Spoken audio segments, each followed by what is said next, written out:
Mesdames, Messieurs, chers collègues, je vous propose de commencer sans tarder et c'est notre collègue Isabelle Pasteur qui fait l'appel. Rémi Détang. Présent. Isabelle Pasteur présente. Moulet Gélal. Présent. Catherine Gauzy. Philippe Schmitt. Sandrine Mutin. Mario Luchin. Patricia Bonneau, excusez, pouvoir à Valentin Niaourou. Valentin Niaourou. Kéra Bouziane-Laroussi, excusez, pouvoir à Isabelle Pasteur. Kamaï Souvan-Lazy. Annette Malaclet, excusez, pouvoir à Sandrine Mutin. Saturnin Aounou.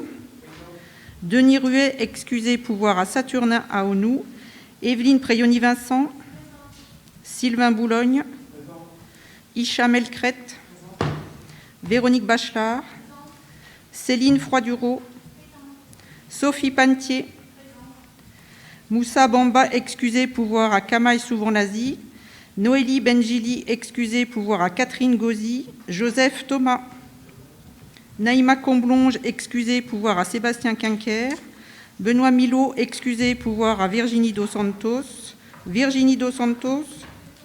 Sébastien Quinquer. Raymond Minguet. Lucia Sassilotti, excusez, pouvoir à Raymond Minguet. Le quorum étant atteint, nous pouvons valablement délibérer. Merci et nous souhaitons évidemment des vœux de rétablissement aux personnes, aux collègues qui sont malades aujourd'hui, atteintes pour certains, certaines du Covid. Et j'aurai une pensée, d'ailleurs nous aurons une pensée pour notre collègue Diégane Diouf qui, il y a 2 ans, c'était le 5 avril 2020, nous quittait dans les conditions que vous connaissez. Il aurait été évidemment très triste dimanche soir, alors triste en tant que secrétaire de la section PS de Quetigny, mais encore plus triste de voir effectivement que l'extrême droite est encore au second tour des prochaines présidentielles. Donc une pensée pour notre ami Diégane.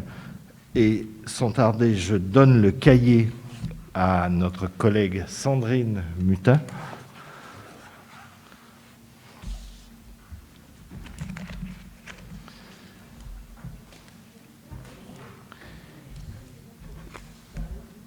Rapport numéro 1, qui est donc l'approbation du compte-rendu du conseil municipal du 8 février dernier. Y a-t-il des remarques? Monsieur Maguet.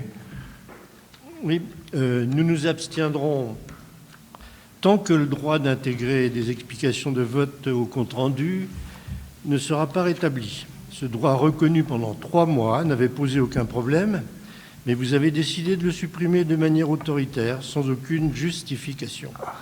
Si notre résistance se focalise sur cette question, qui en soi est mineure, c'est qu'elle est emblématique de la manière dont les majorités traitent leurs oppositions. Du temps de leur toute-puissance majoritaire, les partis traditionnels ont mis en place des règles et des institutions favorables à la préservation et au maintien de leur pouvoir. Par exemple, des primes exorbitantes à la représentation majoritaire dans les conseils municipaux ou régionaux, des scrutins nominaux qui permettent des majorités écrasantes sans commune mesure avec leur poids électoral, des modalités d'expression squelettiques pour l'opposition dans les moyens d'information collectifs, l'effondrement au premier tour de la dernière présidentielle, enfin de la présidentielle actuelle, des 2 partis traditionnels qui se sont partagés le pouvoir depuis 60 ans dans notre pays, vient évidemment questionner fortement cette conception de la vie démocratique confisquée, fermée, où les responsabilités ne sont pas partagées et les décisions sont souvent prises en petits comités, décisions d'où sont généralement exclues les oppositions quand ce n'est pas une partie des majorités elles-mêmes. Voilà, nous en sommes persuadés, une des explications à la désaffection de nos concitoyens pour la vie politique dans ce système institutionnel. Au moment où l'extrême droite, vous le disiez tout à l'heure, représente 1/3 des suffrages exprimés lors du scrutin majeur de notre pays, il est urgent de repenser les règles institutionnelles de notre système dit démocratique, y compris au niveau local. Merci. D'autres interventions? Je rappellerai que ce que nous avions mis en place en 2020, en début de mandature était la résultante de plusieurs réunions avec Madame Sassilotti d'ailleurs et Monsieur Quinquer, donc, où toutes les composantes de notre conseil municipal étaient réunies. Nous avions convenu d'un accord. L'expérience a montré que l'accord ne tenait pas. Et c'est pour cela qu'effectivement, je suis revenu aux méthodes précédentes. Alors, rien n'est inscrit dans le marbre, j'entends bien, mais aujourd'hui, nous continuerons sur ce schéma-là. Je soumets à votre approbation qui est d'avis de voter contre, de s'abstenir. Donc, adopté, je vous remercie. Subvention exceptionnelle en soutien au peuple ukrainien. Vous connaissez les valeurs humanistes et solidaires de la ville de Quetigny. Quetigny qui souhaite bien sûr apporter son soutien à l'Ukraine, envahie, martyrisée par l'État russe. La commune de Quetigny a apporté son soutien dès le début du conflit par différents moyens. Communiqué du maire donc, du 4 mars 2022, soulignant l'engagement de la commune de Quetigny aux côtés du peuple ukrainien dans sa lutte pour la liberté et pour la démocratie. C'est l'inscription de messages de soutien sur les panneaux lumineux de la ville. C'est l'élévation du drapeau ukrainien, vous avez pu le voir, au fronton de la mairie, aux côtés des drapeaux français et européens. C'est aussi l'organisation d'un rassemblement public pour le peuple ukrainien, organisé le vendredi 11 mars devant l'Arbre de la Liberté, avec des représentants et des Ukrainiennes et Ukrainiens que l'on connaît d'ailleurs bien à Quetigny, puisque certaines et certains ont exercé une profession à Quetigny, c'était l'époque du Cap-Vert, et d'autres exercent aujourd'hui et entraînent les équipes de GRS avec d'excellents résultats d'ailleurs. C'est aussi le relais de l'appel de l'Association des maires de France, l'AMF, et de la protection civile en collectant en mairie et à Château-Service des dons en nature et en argent reversés à la Croix-Rouge. Et il faut souligner là aussi la solidarité, l'élan de solidarité qui a été généré dès le début et les Quetignois ont répondu présents. C'est aussi le suivi de l'accueil et de l'hébergement des ressortissants ukrainiens déplacés sur leur territoire en collaboration avec les services de l'État et les institutions missionnées pour organiser cet accueil. Notre collègue Catherine Gauzy, adjointe à la solidarité, participe tous les vendredis à la préfecture aux réunions pour organiser cet accueil. Dans ce cadre-là, je vous propose donc d'apporter notre soutien à travers une subvention exceptionnelle de 5 000 €. 5 000 € qui peuvent être divisés en deux, 2 500 € qui pourraient être donc attribués à la Croix-Rouge française, dont on sait effectivement le savoir-faire, l'expertise sur les terrains et qui est une réponse immédiate. Et puis, nous pourrions également, et je vous propose, d'attribuer 2 500 €, donc la moitié de cette somme, au Fonds d'action extérieure des collectivités territoriales, donc le FACECO, qui a été mis en place par le ministère de l'Europe et des Affaires étrangères et qui, là, est une aide qui peut venir en second plan, en tout cas, et qui assure, évidemment, j'allais dire, la bonne utilisation des sommes attribuées. Voilà sur cette aide exceptionnelle dans une situation évidemment où le peuple ukrainien, je l'ai dit, est martyrisé. Chaque jour, nous voyons le résultat de ces combats où les populations civiles, évidemment, payent souvent le plus lourd tribut. Y a-t-il des prises de parole? Monsieur Maguet? Ou Madame Dos Santos?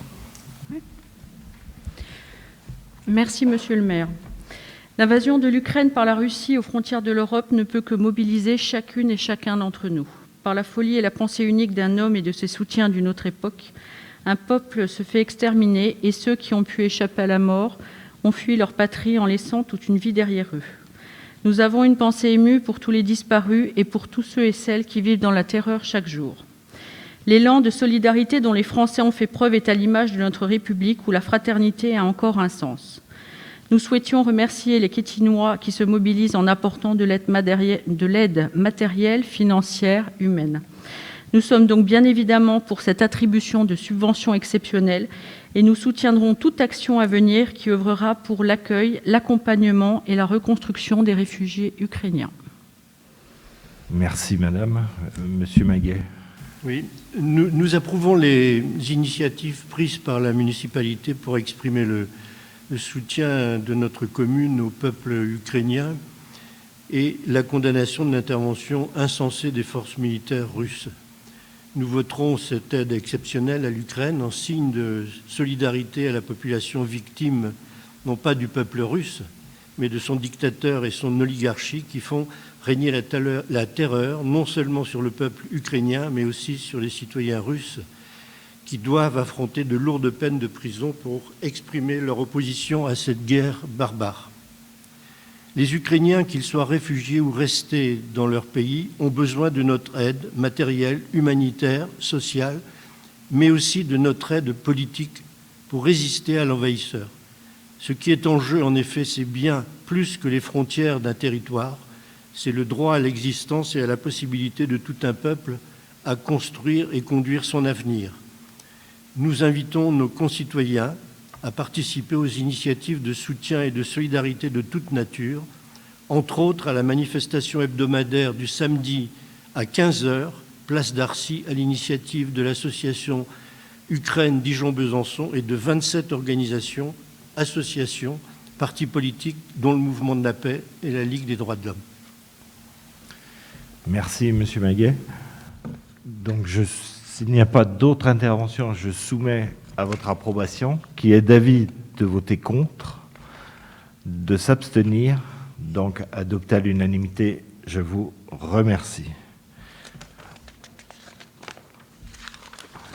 Rapport numéro 3, il concerne la ZAC Cœur de Ville dans le cadre de la session du lot C et nous devons aujourd'hui approuver la deuxième partie du cahier des charges. Et c'est notre collègue Philippe Schmitt qui nous le présente. Merci, Monsieur le maire. Je voulais déjà vous présenter les images de ce que va être ce futur immeuble, puisque c'est des images qu'on a montrées en commission, donc elles ne sont pas secrètes. Donc on voit au travers de cette vue-là, donc on a le château derrière nous et on descend l'avenue du château. On voit donc une première partie en basse qui sera réservée au commerce. On aura au premier étage des bureaux médicaux pour les professionnels de santé. Et puis au-dessus, on aura 4 étages de logements. Et il y aura donc 24 logements dans ce bâtiment. La particularité de ce bâtiment, c'est qu'il est construit par Elitis, d'où le nom de la délibération. Elitis, on connaît tous à Dijon, à Quetigny, parce que leur siège social est à Dijon et qu'ils sont spécialistes, enfin ils sont conseil et ingénierie en performance énergétique et qu'ils ont fait une tour qu'on appelle la tour Elitis, quartier Clémenceau, en 2009. Ce bâtiment a été le premier en Europe à faire des bureaux à énergie positive. Et puis en 2018, ils ont construit, puisque leur démarche a été plus loin, maintenant ils veulent attaquer aussi le marché de l'habitation. Et donc en 2018, il y a la tour Danube à Strasbourg qui a été construite, pareil, sur le même principe de l'énergie positive. L'énergie positive, ça veut dire que l'on consomme moins que ce que l'on produit comme énergie. Donc là, l'immeuble que l'on a, évidemment, ne sera pas une tour de 15 ou 17 étages. C'est à l'échelle de Quetigny, 4 étages d'habitation à énergie positive. C'est un beau projet, à la fois qui va permettre aux habitants de bénéficier, du tram. 2, il faut savoir qu'ils ont des locaux vélos qui sont très importants. Il y a plus de 100 mètres carrés de locaux pour les vélos. Donc une démarche aussi qui permet à la fois d'utiliser le tram, à la fois d'utiliser les vélos, donc de ne pas sortir sa voiture pour la moindre course à faire.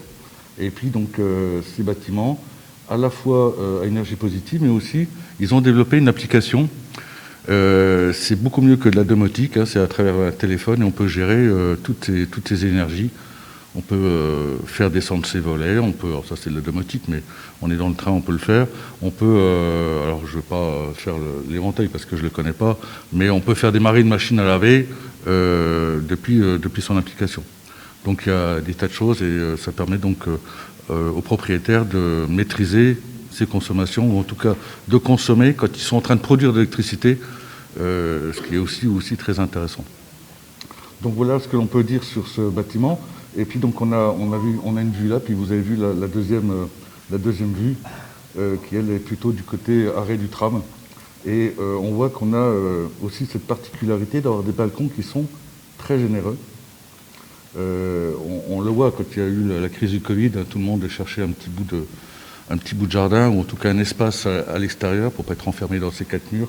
Et donc ça mûrit aussi dans l'idée du président d'Elitis d'avoir des balcons qui permettent de vivre dessus, quoi.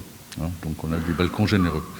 Voilà ce que je peux dire sur la présentation du bâtiment. S'il y a des observations, on peut... Mais sinon, je voulais passer à la délibération. Attends, Madame Dos Santos a une question. Question technique, c'est des appartements, c'est quel type d'appartement? J'ai peut-être pas entendu, mais... Non, je ne l'ai pas dit, c'est des T2 et des T3. D'accord, merci. Donc si vous le voulez bien, je vais passer à la délibération, mais vous l'avez tous lu, donc mais je vais la dire parce qu'elle est complète, et ce genre de délibération, il ne faut pas oublier les points. Donc par délibération en date du 18 novembre 2014, le conseil municipal de la ville de Quetigny a décidé de mettre en œuvre l'opération d'aménagement cœur de ville, et pour ce faire, a désigné la SPLAD en qualité d'aménageur, lui confiant notamment en application des dispositifs des articles L300-4 et L300-5 du Code de l'urbanisme, les tâches nécessaires à la réalisation de l'opération d'aménagement dans le cadre d'une concession d'aménagement. Par délibération du 15 mars 2016, le conseil municipal a décidé d'aménager ce site sous la forme d'une zone d'aménagement concerté, ZAC, et a défini les modalités de la concertation préalable conformément à l'article L300-2 du Code de l'urbanisme. Conformément à l'article 12, alinéa 12-3 de la Convention de concession d'aménagement, et en application de l'article L311-6 du Code de l'urbanisme, chaque projet de cession doit faire l'objet d'un cahier des charges soumis à l'approbation du conseil municipal. Vous l'avez en annexe 1. La première partie de ce cahier des charges, commune à toutes les cessions, a été approuvée par délibération en date du 28 mai 2019. La deuxième partie, propre à chaque vente, fixe la surface de plancher maximale autorisée et les conditions particulières de cession. Elle était également soumise à l'approbation du conseil municipal. Il est donc proposé d'autoriser la SPLAD à vendre à Elitis ou toute autre entité pouvant s'y substituer le lot de la ZAC Cœur de Ville, annexe 2. Ce lot, d'une contenance d'environ 1214 m² environ, est affecté d'une surface de plancher maximum de 2370 m² en vue de la construction d'un bâtiment mixte, rez-de-chaussée pour commerce, R+1 avec cellules destinées à des professions libérales médicales et étage à usage d'habitation. Dans tous les cas, la surface de plancher maximum ne pourra excéder 2370 m². Le prix de cession est arrêté à 523 689 € hors taxe, auquel s'ajoutera la TVA au taux en vigueur au jour de la signature de l'acte authentique. Il est proposé au conseil municipal d'approuver la deuxième partie du cahier des charges, donc l'annexe 1, et d'autoriser la société publique locale d'aménagement de l'agglomération dijonnaise, la SPLAD, à vendre à Elitis ou toute autre entité pouvant s'y substituer le lot C de la zone commerciale d'aménagement concerté, cœur de ville, dans les conditions définies dans la première et la deuxième partie du cahier des charges. Merci Philippe pour cette présentation. Y a-t-il des interventions? Monsieur Maguet. Oui. À plusieurs reprises, nous avons exprimé notre désaccord avec le projet Cœur de Ville, à l'exception de la médiathèque et les immeubles CDC Habitat, HLM et intergénérationnels. Pour les raisons suivantes: une densification beaucoup trop forte de logements, qui va encore être aggravée par le projet de résidence senior rue Ronde que vous avez laissé faire sans en informer les Quétinois.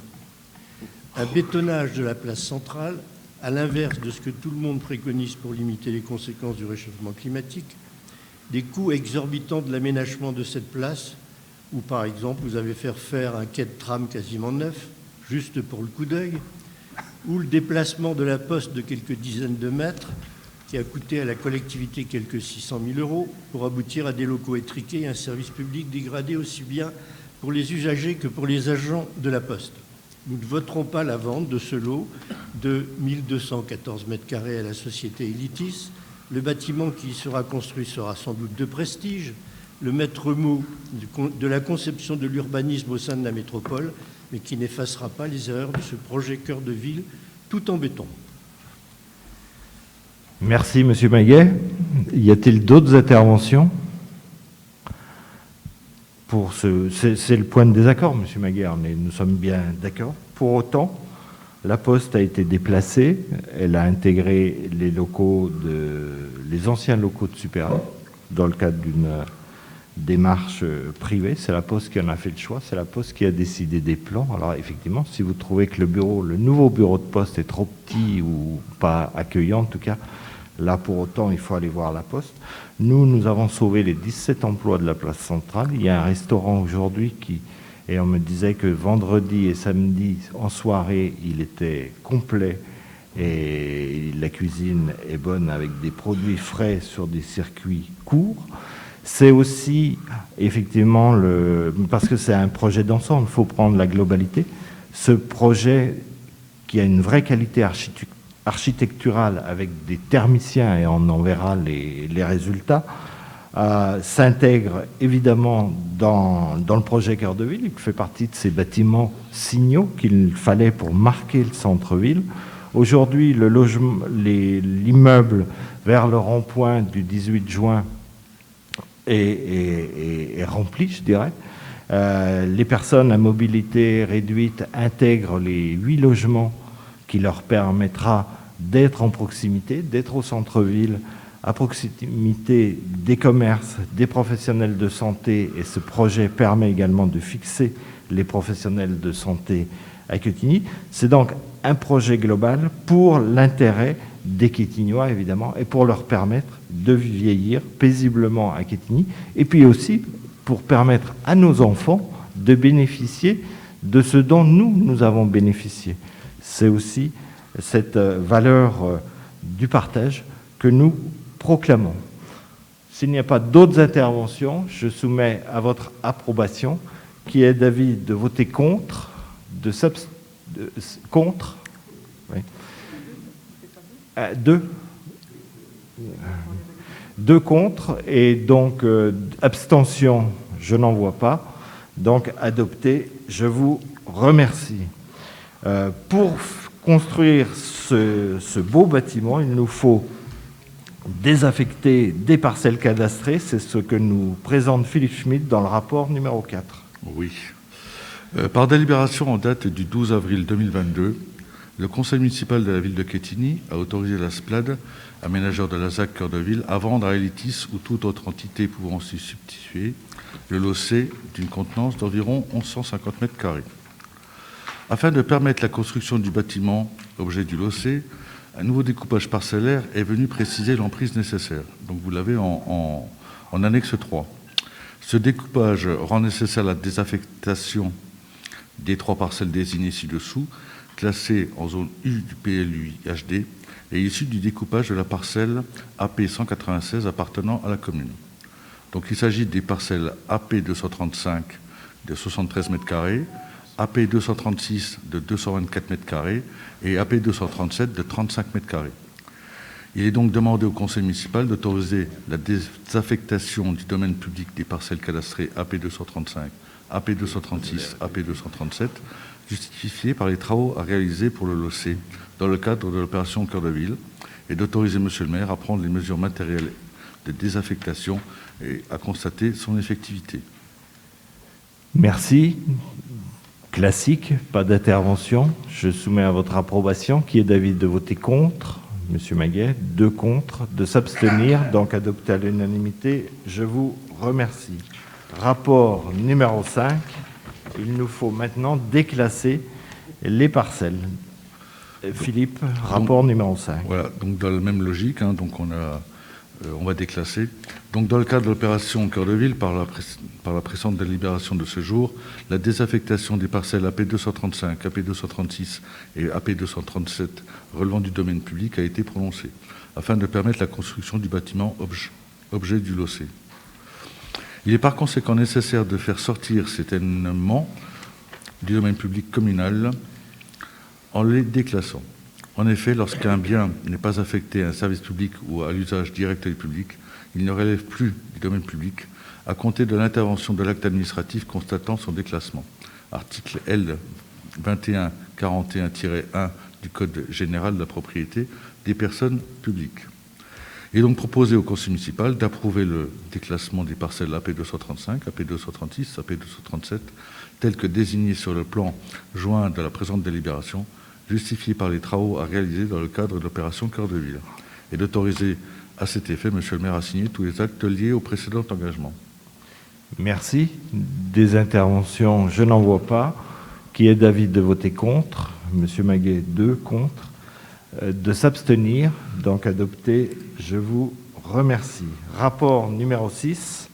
Cession de droit au bail à construction pour la parcelle cadastrée AP 105, donc dans le cadre de la cession d'un garage au 6 avenue de Bourgogne, et c'est toujours notre collègue Philippe Schmitt. Oui, alors là, je ne vais pas tout lire, puisqu'on a déjà passé ce genre de délibération, donc c'est la 3e depuis le début du mandat. C'est une opération qui se fait avenue de Bourgogne, donc voilà, au profit de Madame Boulet. Au profit, puisqu'elle le cède. Des internes. Oui, je voulais terminer donc en disant la présente vente nécessitant l'agrément ainsi que l'intervention de la commune à l'acte, il est demandé au conseil municipal d'accepter la cession du droit au bail à construction de la parcelle référencée AP105 et d'autoriser monsieur le maire à intervenir à l'acte qui sera opéré par voie d'acte notarié devant l'étude legatis notaire à Dijon ainsi que tout document nécessaire à son exécution. Merci. Des interventions? Je n'en vois pas. Donc, je soumets à votre approbation. Qui est d'avis de voter contre, de s'abstenir, donc adopté à l'unanimité. Je vous remercie. Rapport numéro 7, c'est le vote des taux d'imposition de la taxe sur le foncier bâti et de la taxe sur le foncier non bâti pour 2022, bien sûr, et c'est notre collègue Isabelle Pasteur qui intervient. Pour l'année 2022, le vote des taux devra tenir compte des mesures nationales suivantes. La réforme de la taxe d'habitation. Depuis 2021, les communes ne perçoivent plus le produit de la taxe d'habitation. Cette perte de ressources est compensée par le transfert de la part départementale de taxes foncières sur les propriétés bâties. La garantie d'équilibre des ressources communales est assurée grâce à la mise en œuvre d'un coefficient correcteur d'équilibrage. Pour 2022, la contribution liée au coefficient correcteur prévisionnel est établie à 2 148 747 € pour la commune de Quetigny. La réduction de moitié de la base d'imposition des établissements industriels pour la 2e année consécutive.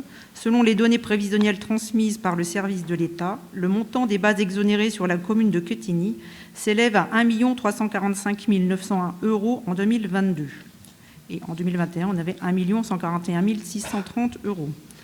La perte de produit fiscal liée à cette réforme est compensée par l'État au titre des allocations compensatrices, sans que le pouvoir de taux ne puisse s'appliquer sur ces bases exonérées. La revalorisation forfaitaire des valeurs locatives, dont le coefficient relève désormais d'un calcul codifié à l'article 1518 bis du Code général des impôts, fondé sur la variation de l'indice des prix à la consommation harmonisée. Pour l'année 2022, le coefficient de revalorisation forfaitaire s'établit à 3,4%. Ces modifications se traduisent donc dans l'état 1259 que vous avez dessous. Donc pour 2022, on a des taxes foncières bâties à hauteur de 16 909 000 €, une taxe foncière non bâtie pour 75 300 €, avec des variations de base nette de 2,6% pour la taxe foncière et de 3,4% pour la taxe foncière non bâtie. Donc, il vous sera proposé ce soir de voter les taux d'imposition applicables en 2022 au niveau suivant, donc intégrant une variation de 5% par rapport à l'année précédente. la taxe foncière bâtie 44,73%, la taxe foncière non bâtie 66,96%, et de fixer le produit attendu prévisionnel de la fiscalité directe à 5 465 068 € pour 2022. La délibération portant sur le vote des taux de taxes foncières prévoit une augmentation de 5% de ces deux taxes. Nous avons collectivement conscience de l'effort demandé aux contribuables en ces temps difficiles où les ménages subissent par ailleurs une hausse du coût de la vie et donc une perte de pouvoir d'achat. Sachez que cette augmentation a été finement étudiée dans le cadre de notre prospective financière et les impacts pour les contribuables quetignois mesurés en détail. Ce n'est jamais de gaieté de cœur que nous devons faire le choix d'une augmentation des impôts, mais cette nécessité s'inscrit dans le contexte national de forte inflation, de perte de dotation de l'État et de diminution des marges de manœuvre fiscales en lien avec les réformes gouvernementales. Concernant la perte de dotation de l'État, notre DGF nous a été notifié la semaine dernière et nous perdons 100 000 € par rapport à 2021.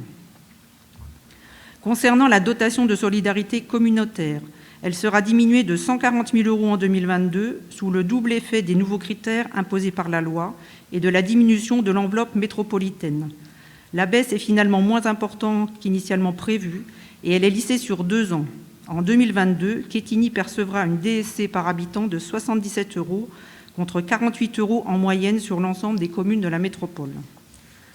Le contexte de forte inflation impacte directement notre budget. Les montants vous seront détaillés dans le cadre du budget supplémentaire que nous voterons au mois de juin, mais d'ores et déjà, nous savons que les postes suivants seront impactés. Concernant les fluides, après une augmentation de 120 kg € entre 2020 et 2021, nous devrions connaître une seconde majoration au-delà du montant prévu au BP 2022. La hausse du coût des marchés publics soumis à des formules d'indexation liées à l'inflation, entre autres les marchés de travaux, les marchés des produits d'entretien, l'évolution des dépenses de personnel via la revalorisation du SMIC, mais certainement également le dégel du point d'indice. Soyez également assurés que la solution fiscale via une augmentation des taux n'est pas la seule action mise en place pour faire face aux difficultés actuelles.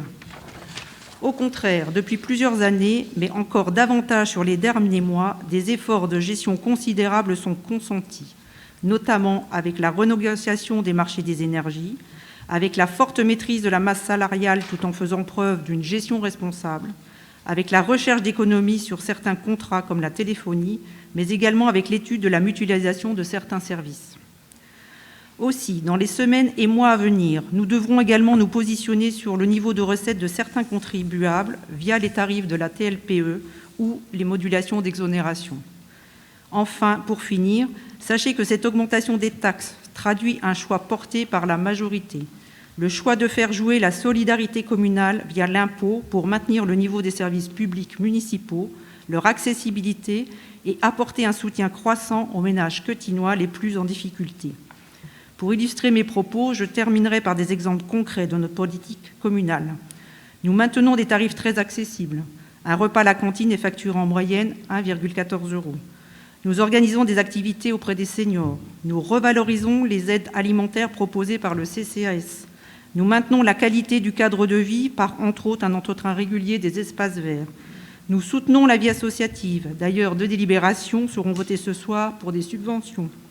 Et nous continuons à rendre le sport et la culture accessibles au plus grand nombre, notamment avec la bourse sport et culture et l'accès libre aux équipements sportifs. Merci pour cette présentation complète. Y a-t-il des interventions ? Monsieur Quinquer. Merci, monsieur le maire. Merci, madame Pasteur. Eh bien voilà, ça y est. Nous y sommes, c'est le moment de vérité. 2 ans après que les électeurs de Quetigny vous aient reconduit à la tête de notre ville, vous êtes confrontés à vos mensonges. Les masques tombent. Enfin. Vous qui aviez promis durant la campagne de maîtriser la pression fiscale, de la contenir, vous ne maîtrisez plus rien du tout, vous ne contenez rien du tout. Sortons le dictionnaire. Maîtriser, c'est un verbe transitif qui veut dire dompter, contrôler, tenir, garder sous le contrôle de la volonté. Contenir, c'est aussi un verbe transitif qui veut dire endiguer, retenir, empêcher quelque chose de s'étendre. Les mots ont un sens. Je le répète, vous ne maîtrisez rien du tout, vous ne contenez rien du tout, encore moins la pression fiscale. Vous augmentez les impôts, point à la ligne. En augmentant la taxe foncière de 5%, ce n'est pas ce que j'appelle une maîtrise de la pression fiscale. Vous avez beau prendre toutes les précautions oratoires et sémantiques dans vos argumentations, vous avez beau écrire que vous allez proposer une variation de 5% par rapport à l'année précédente, vous avez beau faire preuve d'une pudeur de gazelle pour ne pas appeler un chat, vous avez beau tenter de noyer le poisson, vous ne proposez pas une variation, vous proposez bien une augmentation. Une augmentation de 5%. Il ne faut pas avoir peur de dire clairement ce que vous faites. La hausse des impôts, c'est un peu comme le sorcier Voldemort dans Harry Potter, vous savez, celui dont on ne doit pas dire le nom. Il ne faut surtout pas la nommer. Vous croyez que si on ne la nomme pas, elle n'existe pas? Bien sûr que si. Cette augmentation est tout simplement inadmissible.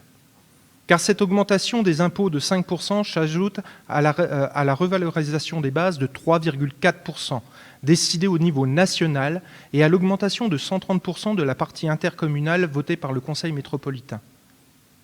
On peut d'ailleurs tirer un grand coup de chapeau à M. François Rebsamen. En plus de vous imposer une baisse de la dotation de solidarité communautaire, DSC, mais j'en reparlerai un peu plus dans quelques instants, il fait voter une hausse des taux au niveau intercommunal. Mais bizarrement, il ne fait pas d'augmentation de sa taxe foncière sur Dijon. Double peine pour les Cottignois. Et tout ceci sans que personne ne bronche. On ne tient pas tête au duc de Dijon. Quand M. Rebsamen éternue, ce sont les Cottignois qui se mouchent. Chapeau, l'artiste. Au final, entre hausse des bases et des taux communaux et intercommunaux, cela représente une augmentation de 11% de la taxe foncière pour les habitants de Quetigny. 11%. 11% alors que le contexte national aurait dû vous obliger à la jouer modeste et à conserver les mêmes taux, voire à les baisser. En fait, vous me semblez totalement déconnecté de la réalité, totalement déconnecté de ce que vivent les Français. Alors que l'inflation galopante n'en finit pas de rogner leur pouvoir d'achat, alors que ce pouvoir d'achat est la préoccupation principale de nos concitoyens et s'est imposé comme le sujet de la campagne présidentielle, alors que nombre de nos compatriotes ne savent plus comment ils vont finir le mois, vous ne trouvez rien de mieux qu'à augmenter la pression fiscale. Et donc ponctionner un peu plus le porte-monnaie et les bas de laine des Quetignois. Alors, évidemment, vous criez haut et fort que ce n'est pas de votre faute. C'est un peu facile. C'est vous qui êtes aux manettes, c'est vous qui êtes aux affaires, c'est vous qui décidez, c'est vous qui êtes la majorité, et vous nous le répétez assez souvent. C'est donc de votre faute, il faut assumer. Arrêtez de toujours vous défausser sur les autres. Ces arguments, quels sont-ils? Quels sont les éléments que vous avancez pour justifier cette hausse aussi honteuse que démesurée? D'abord, vous mettez en avant la suppression de la taxe d'habitation. C'est vrai, la taxe d'habitation a été supprimée pour 80% de nos compatriotes. Mais je vous rappelle que la taxe d'habitation a été intégralement compensée à l'euro près par l'État et par le transfert de la part départementale de la taxe foncière. Il n'y a donc aucune perte de ressources pour les finances communales. Vous regrettez aussi la réduction drastique des dotations financières de l'État. C'est vrai. Mais c'est votre copain Hollande qui a fait les poches des collectivités locales entre 2012 et 2017. C'est un gouvernement de gauche que vous avez soutenu qui a réduit les dotations de 17 milliards d'euros sur 5 ans. Vous êtes donc directement comptable et responsable de ce fiasco financier. Vous évoquez ensuite la perte de la recette liée à la diminution de la dotation de solidarité communautaire, DSC. C'est vrai, elle devrait diminuer de 275 000 euros. C'est énorme. Mais je m'interroge, qui est responsable de cette diminution drastique? Qui l'a voté? Moi, sûrement pas. Et ça aussi, vous le répétez souvent et vous voyez à l'instant. Vous êtes tellement prévisible. Je vais vous aider. C'est vous, monsieur le maire, justement. Vous et tous les membres de la majorité qui siègent au Conseil métropolitain. Vous et tous vos amis de gauche. Vous avez voté le pacte financier et fiscal que vous avez élaboré avec votre ami M. Rebsamen. J'ai suivi avec attention la séance du Conseil métropolitain au cours de laquelle le pacte a été présenté aux élus. Beaucoup l'ont critiqué, beaucoup ont argué qu'il imposait une cure drastique, trop importante à certaines communes membres. Beaucoup ont rechené, mais au final, nombreux sont les élus qui l'ont voté, dont vous, monsieur le maire, vous et les élus métropolitains de Quetigny. C'était une vraie pièce de théâtre. C'était couru d'avance.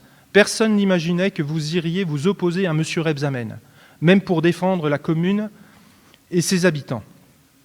Vous ne pouvez donc pas justifier la hausse des taux de la taxe foncière à Quetigny pour compenser une baisse de la DSC, sauf à être complètement schizophrène. Vous mettez également en avant la hausse du coût de l'énergie, qui va plomber les finances communales. C'est vrai, mais est-ce aux contribuables quetignois de financer l'augmentation du coût de l'énergie ? Comment font les Quetignois eux-mêmes confrontés à la flambée de l'électricité et du gaz ? Vont-ils aller voir leur patron pour réclamer une augmentation ?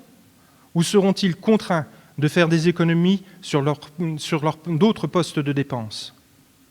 Enfin, vous rappelez fort justement que la taxe foncière ne concerne que les propriétaires et que les plus modestes de nos compatriotes, ceux qui sont locataires, ne sont pas touchés par la hausse des taux. C'est vrai également. Mais tous les propriétaires ne sont pas des nantis. Tous n'ont pas un château ou un garage rempli de voitures de sport. Tous n'habitent pas un triplex de 200 mètres carrés. À Quetigny, la plupart des propriétaires se sont saignés pour acquérir leur logement. Ils payent l'impôt sur le revenu quand plus de la moitié des ménages en sont exonérés. Ils payent la cantine de leurs enfants, plus cher que tous. Ils payent tout, partout, pour tout. Vous savez, ce sont les fameuses classes moyennes, celles que vous avez couvées du regard lors de la campagne, celles à qui vous avez promis monts et merveilles quand vous sollicitiez un nouveau mandat, celles à qui vous avez vendu le maintien de la pression fiscale. Au final, ce sont les petits propriétaires quetignois qui sont les dindons de la farce. Certains vous ont cru et ont cru à vos belles promesses. Ce sont eux qui vont prendre de plein fouet cette hausse des impôts. Je pourrais vous citer d'autres arguments, que vous augmentez les impôts pour pouvoir maintenir un haut niveau d'investissement, ou que la hausse des bases est décidée au niveau national et que vous les subissez. Vous maîtrisez parfaitement la rhétorique de la hausse fiscale. C'est dans vos gènes d'augmenter les impôts dès la première difficulté. Mais je n'insisterai pas. Par contre, je m'interroge réellement sur le sens de cette hausse des taux. Elle devrait dégager des recettes fiscales supplémentaires à hauteur de 545 000 €, sachant que la perte de la DSC, par exemple, s'élève à 275 000 €. Cela fait une recette nette de quelque 270 000 €. Ce résultat me laisse perplexe. Quel est l'intérêt d'augmenter les impôts de 5% pour dégager un excédent financier ?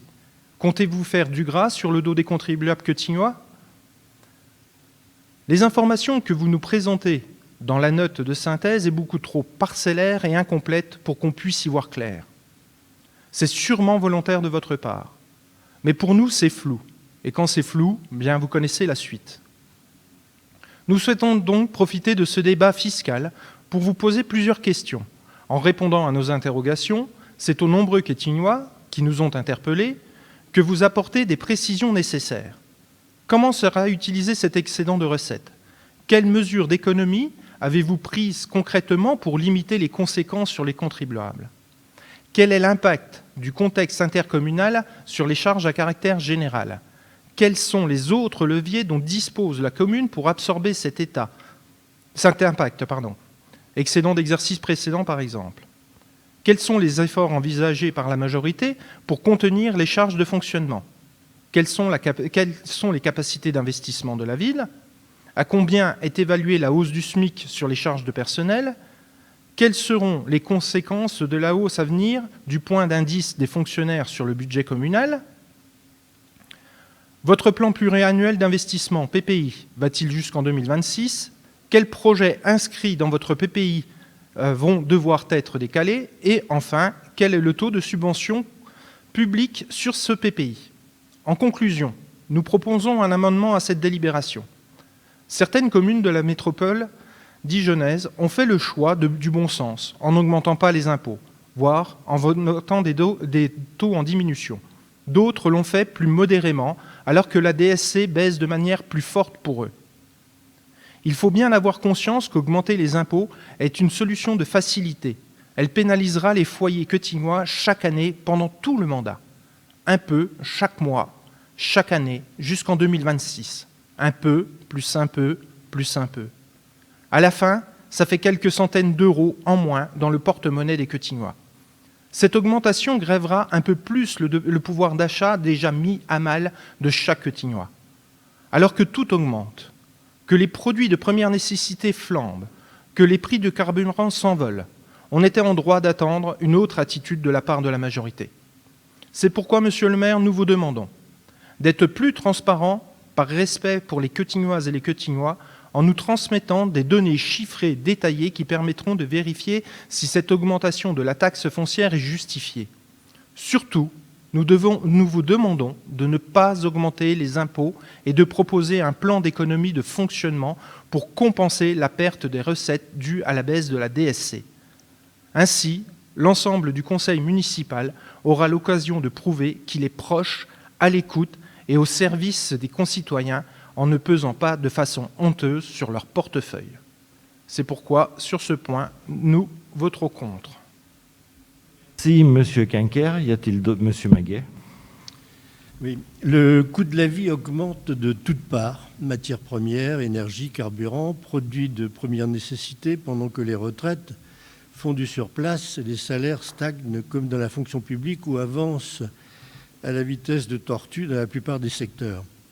Dans ce contexte de plus en plus difficile pour nos concitoyens, vous rajoutez une louche aux augmentations des bases locatives décidées par le gouvernement.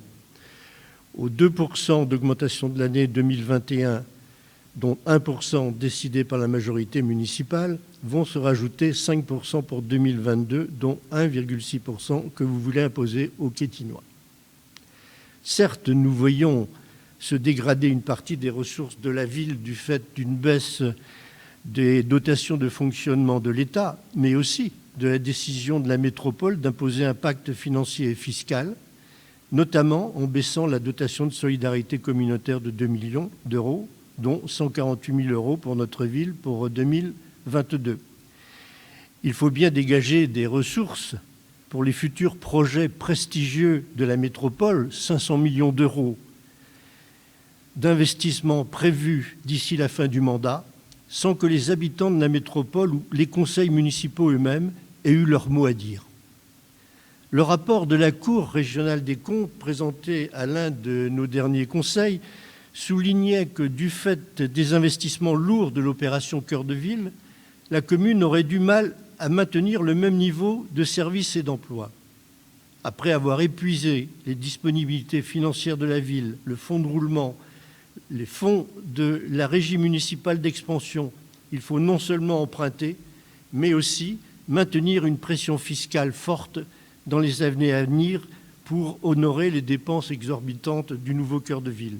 C'est une équation dont nous ne voulons pas, malgré les augmentations qui pèsent sur le budget municipal, malgré les baisses de dotation que nous impose le gouvernement et la métropole. Nous refusons que ce soit nos concitoyens qui, à coup d'augmentation fiscale, paient le prix d'investissements qui leur ont été plus imposés que choisis et dont ils sont loin d'approuver les réalisations.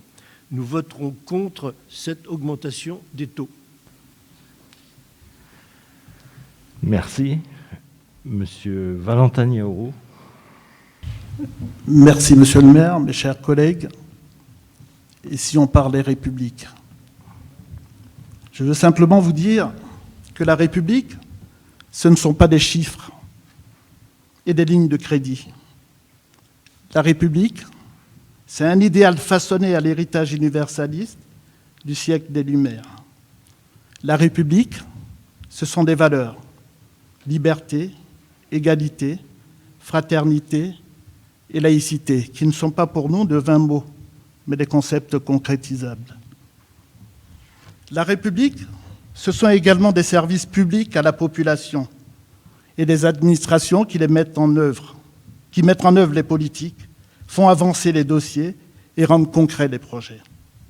Que ce soit pour le compte de l'État ou pour le compte des collectivités territoriales.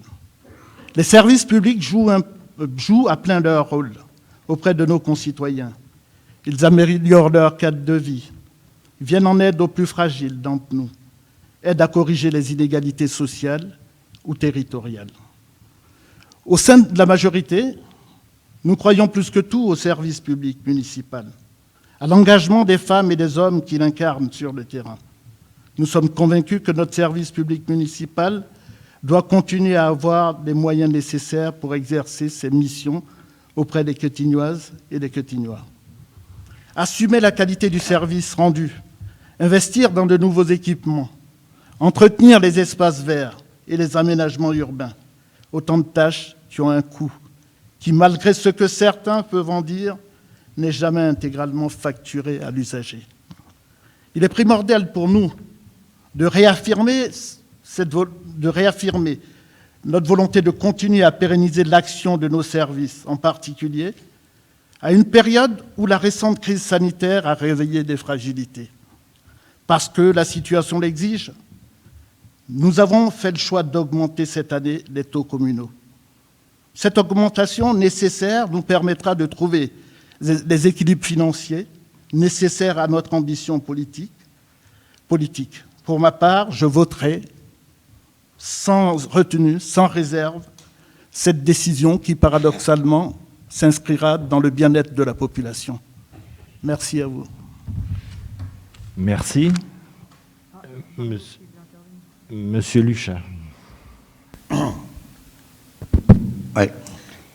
Je ne vais pas trop en rajouter par rapport à ce qu'a dit Valentin et ce qu'il m'a dit, mais j'avoue, ce n'est pas avec une gaieté de cœur que je vais voter ces taux, mais je le fais pour le bien-être de notre population, pour le bien-être de rendre les services publics tels que nous les assumons depuis des années dans cette ville de Quetigny. Alors, M. Quinquer, excusez-moi de vous le dire, ça me fait sourire quand un homme de droite comme vous nous parle de pouvoir d'achat, nous parle de bien-être, alors que depuis des années, M. Quinquer, vous soutenez les gouvernements Sarkozy, Macron, qui n'ont fait qu'amputer le pouvoir d'achat, qui n'ont fait qu'amputer le bien-être des salariés, qui n'ont fait qu'amputer les dotations qui permettaient aux gens, aux familles, de pouvoir bénéficier de certaines choses. Alors, pour être court, M. Quinquer, un peu de pudeur. Un peu de pudeur, parce qu'on en reparlera sûrement dans 5 ans de la politique que vous allez encore soutenir demain. Merci, Monsieur Luchin. Monsieur Quinquer, tu voulais répondre peut-être en premier ? Non. Oui, on ne va pas y passer la soirée. Vous êtes dans l'opposition, vous vous opposez, c'est normal, c'est le jeu de la démocratie. Vous nous avez dit totalement déconnecté.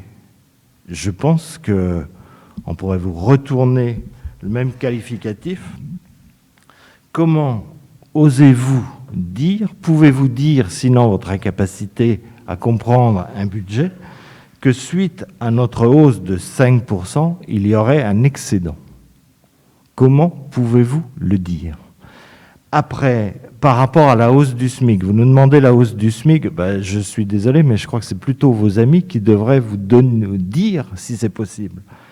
Isabelle Pasteur l'a rappelé, la préparation budgétaire se fait dans une situation très particulière. Alors, cette élection présidentielle, dont on ne connaît pas encore le choix du candidat élu, enfin dont on souhaite, et on sait en tout cas, et on fera tout pour que ce soit celui auquel on pense, même si on ne partage pas sa politique. Les perspectives économiques aujourd'hui sont complètement incertaines et difficilement prévisibles. La pérennité de la reprise économique que l'on voit poindre depuis 2021 va-t-elle durer? On n'en sait rien. Dans un contexte géopolitique international d'une complexité absolue, c'est aussi le caractère structurel ou non d'ailleurs de l'inflation. Quand vous parliez de la hausse du SMIC, effectivement, il y aura le point d'indice, le dégel du point d'indice. Personne ne sait aujourd'hui combien? De combien? Sauf que la masse salariale à Quetigny, c'est 8 millions. Donc vous faites le calcul et vous bougez quelques pourcents de 8 millions, ça fait vite effectivement des sommes. Nous, sur notre prospective, nous étions beaucoup plus faibles, effectivement. Nous n'avions pas imaginé, comme tous les économistes d'ailleurs, que l'inflation remonterait aussi vite. Par rapport à la DSC, vous dites voter par les élus de Quetigny. Oui, les élus de Quetigny ont voté, comme le maire de Chevigny d'ailleurs. Le maire de Chevigny, qui est votre ami, en tout cas même sensibilité politique, qui a augmenté de combien, M. Quinquer? Vous pouvez nous rappeler combien la hausse des impôts à Chevigny? 6 ans, alors eux, ils n'ont pas augmenté Oui, depuis 4%. 6 ans. Ouais, 4%. 4%, avec une perte de DSC plus importante que vous, et ça fait 6 ans qu'ils n'avaient pas augmenté Oui. les impôts. Et Vous l'avez fait l'année dernière. Et il a voté la nouvelle DSC. C'est curieux. Hein? Ouais. Il a voté la nouvelle DSC. C'est votre ami. Politiquement, je ne sais pas si réellement il l'est, mais en tout cas, politiquement, c'est votre ami. Il a été plus raisonnable que vous. Mais on va dans tous les éviter cas, de se monsieur le maire. répondre. Je Non, mais vous on ai va pas laissé savoir. parler, vous me laissez parler. Ensuite, si vous voulez tout comparer avec Chevigny, on peut comparer à talent, même sensibilité politique. Les impôts. Vous savez le taux à talent? Vous devriez, parce que ça fait partie de cette analyse, justement, que vous ne faites pas. Osez, franchement, là vous allez faire sourire les Quetigny et vous allez surtout pas leur faire regretter de vous avoir supprimé le poste que vous aviez à la métropole où vous auriez pu voter contre, effectivement, le nouveau pacte financier. Les impôts à talent, c'est 50,93%. 50,93% quand ils sont de 42,60 à Quetigny. Voilà, c'est aussi ça la réalité. Après, vous avez parlé de Hollande, je vais faire court. Hollande, il a déjà fait la retraite à 60 ans, pas à 65, lui. Et en plus, si j'étais méchant, je vous dirais, il n'a jamais été condamné, contrairement aux personnes que vous avez pu supporter. Pour autant, Hollande a beaucoup supprimé la dotation globale de fonctionnement. C'est vrai. Les années Hollande, effectivement, il a beaucoup. Mais par contre, là, on avait une visibilité. C'était quand même beaucoup plus facile de travailler à cette époque-là, de faire du prévisionnel, alors qu'aujourd'hui, nous n'y arrivons plus. La hausse des fluides, c'est une évidence. Ils vont encore augmenter plus que tout ce que tout le monde a pu prévoir. Et ça, c'est une réalité, je vous l'ai dit. Donc, on voit bien, effectivement, c'est jamais facile d'augmenter les impôts. Nous savons que l'augmentation des impôts est une mesure difficile pour les Quetignois. C'est pour cela aussi que les Quetignois sont accompagnés dans tous les domaines. Je ne vais pas revenir, Isabelle l'a dit. Pour ceux qui payent, comme pour ceux qui ne payent pas d'ailleurs, ils seront accompagnés dans le domaine du vieillissement. Le CCAS va se réunir cette semaine. Nous allons doubler les aides parce que effectivement, je signe aujourd'hui plus d'aides alimentaires qu'il y a 1 an, par exemple, où cette vague que nous attendions, qui n'est jamais arrivée, et qui aujourd'hui semble venir. Donc nous allons doubler les aides du CCAS. C'est aussi ça, la restauration scolaire, dont nous allons repasser un marché. Nous savons pertinemment, effectivement, il y a la hausse des fluides, il y a la hausse des transports, il y a la hausse des matières premières. Le coût des repas, avec le nouveau marché de septembre, va forcément augmenter. Et tout cela va forcément impacter les finances de la commune. Sur la DSC, vous ne l'avez pas dit alors que vous le savez pertinemment, Quetigny a beaucoup travaillé sur la DSC. Quetigny a beaucoup travaillé. La DSC, sur la commission qui a été mise en place, elle s'est réunie 5 fois. Et le dernier vendredi où elle s'est réunie, Quetigny a produit des éléments à 12h30. La commission se réunissait à 14h. C'était le dernier jour.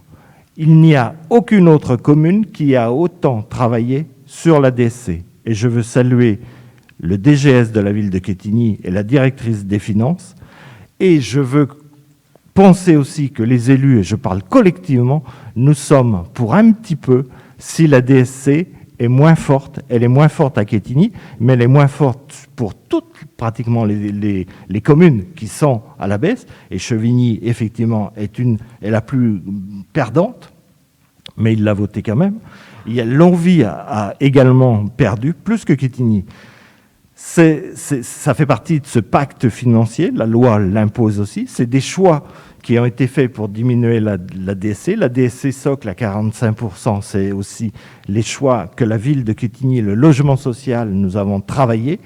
Et je veux vraiment dire que la ville de Quetigny, et ça a été reconnu d'ailleurs par tous les élus. Et c'est dommage, vous n'êtes plus à la métropole. Mais si vous étiez venu à la métropole, et si les Quetignois vous avaient élu, vous auriez entendu les autres élus des autres communes saluer le travail fait par Quetigny. Voilà, je ne veux pas être plus long, et je vous propose donc, par rapport au rapport 7, d'adopter ce rapport sur la base d'une variation de 5% par rapport à l'année précédente. Sur ces taux, qui est d'avis de voter contre, de s'abstenir, donc adopté. Je vous remercie. Rapport 8, c'est la modification du règlement interne de la commande publique applicable au marché public et accord cadre à procédure adaptée. Et c'est notre collègue Isabelle Pasteur qui nous le présente. Alors, le règlement interne de la commande publique relatif aux modalités à respecter dans le cadre de la passation des marchés à procédure adaptée, donc MAPA, était en vigueur au sein de la commune de Quetigny depuis donc, le 14 décembre 2014. Il a été modifié à plusieurs occasions en termes de délibération. Vous avez la liste des dates. Le Code de la commande publique entré en vigueur en 1er avril 2019, ces décrets d'application, de même que l'évolution des seuils européens de passation des marchés publics, justifient la mise à jour de notre règlement interne. Donc on va mettre en œuvre également par rapport au décret donc, numéro 2019-1344 du 12 décembre 2019, qui permet de relever les seuils de dispense de procédure de passation des marchés publics de 25 000 € hors taxe à 40 000 € hors taxe à compter du 1er janvier 2020. Par ailleurs, également, l'avis relatif aux seuils de procédure, publié au journal officiel du 9 décembre 2021, fixe les nouveaux seuils européens de procédure formalisée applicables aux collectivités territoriales pour les années 2022 et 2023. À titre indicatif, les seuils applicables aux acheteurs locaux sont fixés pour 2 ans, donc à 214 000 € hors taxe pour les fournitures et services et 5 350 000 € hors taxe pour les travaux. Donc, le règlement intérieur de la commande publique qui est joint en annexe 5 reprend donc d'une part à titre premier les principes généraux et les règles applicables, d'autre part à titre second les seuils de procédure applicables propres à la commune de Quetigny, ainsi que les modalités d'organisation avec le service commun de la commande publique de Dijon Métropole. Donc plus précisément, le règlement proposé définit 3 seuils évalués au regard de la strate de la commune et de l'historique des marchés contractés sur les dernières années. Donc les seuils sont définis ainsi: un seuil montant inférieur à 25 000 € hors taxe, un seuil où les montants sont compris entre 25 000 € hors taxe et 40 000 € hors taxe, et un seuil où les montants sont compris entre 40 000 € hors taxe et inférieurs au seuil européen. Donc, par ailleurs, la commission des marchés à procédure adaptée, donc ce qu'on appelle la COMAPA, sera convoquée pour avis pour toute procédure dont l'estimation du montant de marché est supérieure ou égale à 90 000 € hors taxe, donc seuil inchangé par rapport au règlement précédent. Donc, considérant les éléments exposés ci-dessous, il vous est proposé donc d'adopter le règlement interne de la commande publique applicable au marché public et accord cadre à procédure adaptée. Et c'est joint en annexe 5. Merci pour cette présentation. Y a-t-il des interventions? Il n'y en a pas. Je soumets à votre approbation, qui est d'avis de voter contre, de s'abstenir, adopté à l'unanimité. Je vous remercie. Rapport numéro 9, c'est la convention pluriannuelle de partenariat et de participation financière entre l'association Médiation et Prévention, avec Dijon Métropole et la ville de Quetigny, pour les années 2022, 2023, 2024. Par délibération en date du 15 septembre 2015, la commune de Quetigny a adhéré à l'association Grand Dijon Médiation, donc AGDM, association régie par la loi du 1er juillet 1901, dont les statuts ont été déposés à la préfecture de Côte d'Or le 18 novembre 2015. Le conseil municipal a adopté dans cette même séance le projet de convention partenariale et de participation financière. Dans ce cadre, dès 2016, l'AGDM a mis en œuvre sur le territoire métropolitain des actions de médiation sociale en tant que modalité d'intervention et de régulation sociale dans le respect de la charte de référence de la médiation sociale visée par le comité interministériel des villes en date du 1er octobre 2001. Ces actions de médiation sont impulsées en concertation avec les bailleurs sociaux, les partenaires locaux, les services municipaux et les habitants et menées sur des créneaux horaires où l'absence de réponse institutionnelle est particulièrement observée en fin d'après-midi et début de nuit. Plus précisément, l'association assure la présence de médiateurs sociaux dans les espaces publics, dans les espaces privés ouverts au public et dans les espaces privés de ses partenaires. Ces objectifs détaillés dans la Convention, donc figurant en annexe 6 de la présente délibération, se déclinent ainsi. Améliorer la cohésion sociale et la vie quotidienne des habitants sur le territoire, notamment en agissant en prévention et en règlement des situations problématiques ou conflictuelles. Promouvoir l'accès aux droits et favoriser l'expression de la citoyenneté, des besoins et des attentes de toute la population. Contribuer à apporter des réponses adaptées aux situations vécues par les habitants. Afin de poursuivre ces actions de médiation dont les objectifs sont partagés, il vous est proposé de renouveler ce partenariat avec l'association nouvellement dénommée depuis le 9 décembre 2021 Médiation et Prévention Dijon Métropole, donc MPDM. Le montant prévisionnel de la participation financière de la commune de Quetigny est inscrit à hauteur de 38 500 € par an sur la durée de la convention, donc 3 années, 2022, 2023 et 2024. Il vous est donc proposé d'adopter la convention pluriannuelle de partenariat et de participation financière entre l'association MPDM et la commune de Quetigny portant sur la médiation sociale pour les années 2022, 2023 et 2024, et d'autoriser Monsieur le maire à signer la convention pluriannuelle de partenariat et de participation financière avec la convention en jointe en annexe 6, et d'autoriser le versement à l'association, donc MPDM, d'une subvention annuelle à hauteur des montants prévus à l'article 4 de la convention submentionnée. Merci. Médiation, c'est important. Y a-t-il des interventions? Monsieur Quinquer. Merci, Monsieur le maire. Juste quelques mots afin d'expliquer notre intention de vote sur ce point. Bien sûr, nous voterons pour, puisque pour nous, la médiation est un chaînon essentiel de la prévention, même si sur Quetigny, ça ne suffira pas. Mais ça, c'est un autre débat. Cependant, il nous manque un élément très important. Il nous manque un rapport d'activité.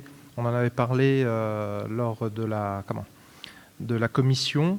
Pour nous, même si ils viennent au même s'ils sont présents au CLSPD, ils ne donnent que des infos parcellaires. Et il est important de savoir exactement quels sont les besoins et qu'est-ce qu'il y a eu vraiment, avoir en fait des données chiffrées et des faits concrets. Et dès que vous l'aurez, si vous pouviez tout simplement nous le transmettre à nous, les élus d'opposition. Merci. Merci. Monsieur Maguet. Oui, assez régulièrement, le conseil municipal est invité à se prononcer sur la reconduction et le prolongement de conventions avec des associations ou des communes de la métropole. Si nous sommes favorables au principe du développement de la prévention et de la régulation sociale sur le territoire de notre commune et celui de l'agglomération, nous estimons légitime et nécessaire de disposer d'éléments de bilan avant la reconduite éventuelle de ces actions qui ont aussi un coût important pour la commune, 38 000 € par an. Lors de la dernière commission des finances, j'ai demandé que les membres du conseil puissent disposer du bilan d'activité de cette association à laquelle notre commune a adhéré en 2015. N'en ayant pas connaissance, nous nous abstiendrons sur la reconduction de cette convention pluriannuelle. Pas de bilan, pas de vote. Sénat. Madame Oui, Pasteur. alors, à moins qu'il y ait d'autres interventions avant que je réponde. Alors, concernant effectivement le bilan, donc je pourrais vous le transmettre parce que je l'ai reçu ce soir, mais je vais quand même vous en donner quelques chiffres. Donc, au niveau des saisines, ça a représenté 333 appels d'habitants donc, auprès de leurs services, et donc 12% de ces appels étaient pour la commune de Quetigny. Concernant la prévention et la gestion des conflits, ils sont intervenus 2822 fois, et entre autres 365 fois sur Quetigny. Concernant la veille sociale, il y a eu 6683 interventions, avec 924 interventions sur Quetigny. Sachant que sur Quetigny, en veille sociale, donc ils ont travaillé avec, ça représente, les 924 représentent 81,8% pour CDC Habitat et 18,2% pour Grand Dijon Habitat. Et ils ont effectué également des veilles techniques pour 927 veilles techniques.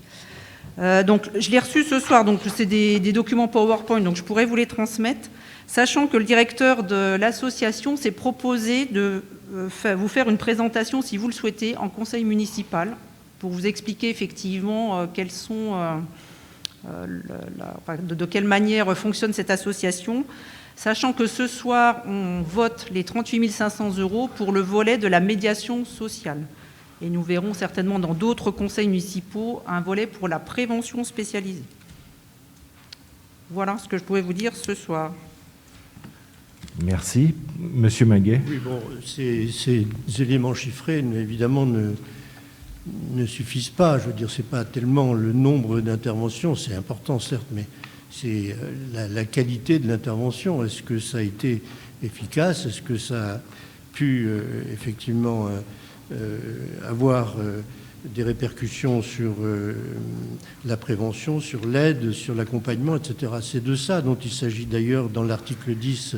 On parle de la convention qui est proposée, on parle d'évaluation, l'évaluation des conditions de réalisation des objectifs et des actions auxquelles la ville a apporté leur concours sur un plan qualitatif et quantitatif et réalisé dans les conditions définies d'un commun accord. Elle donnera lieu à un rapport d'évaluation débattu et validé entre les parties contractantes à l'occasion d'un comité d'évaluation annuel dont la date est définie par les deux parties. L'association s'engage à fournir, au moins un mois avant la date de l'évaluation contradictoire, un bilan d'ensemble qualitatif et quantitatif de la mise en œuvre des objectifs et actions. L'évaluation contradictoire, de même que la production des justificatifs, etc.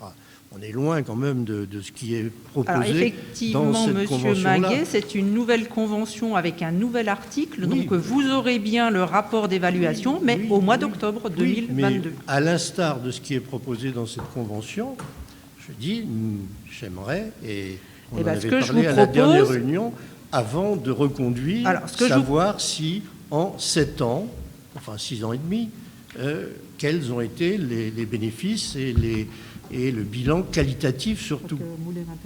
Nous ne l'avons pas, donc on maintiendra cette abstention-là. Monsieur Gélal a demandé la parole. Oui, pour faire un peu d'histoire quand même, c'est que la médiation sociale est née à Quetigny, à l'échelle de la métropole. Pour faire un peu d'histoire, c'est quand même important. Fin des années 90, c'est à Quetigny que c'est né, en partenariat avec l'ASDAT à l'époque, association loi 1901 du champ du médico-social. Un peu plus tard, l'expérience quetinoise a incité la métropole, la communauté d'agglo à l'époque, de vouloir porter la médiation à l'échelle de l'agglomération dijonnaise, portée par la CODEJ, association loi 1901.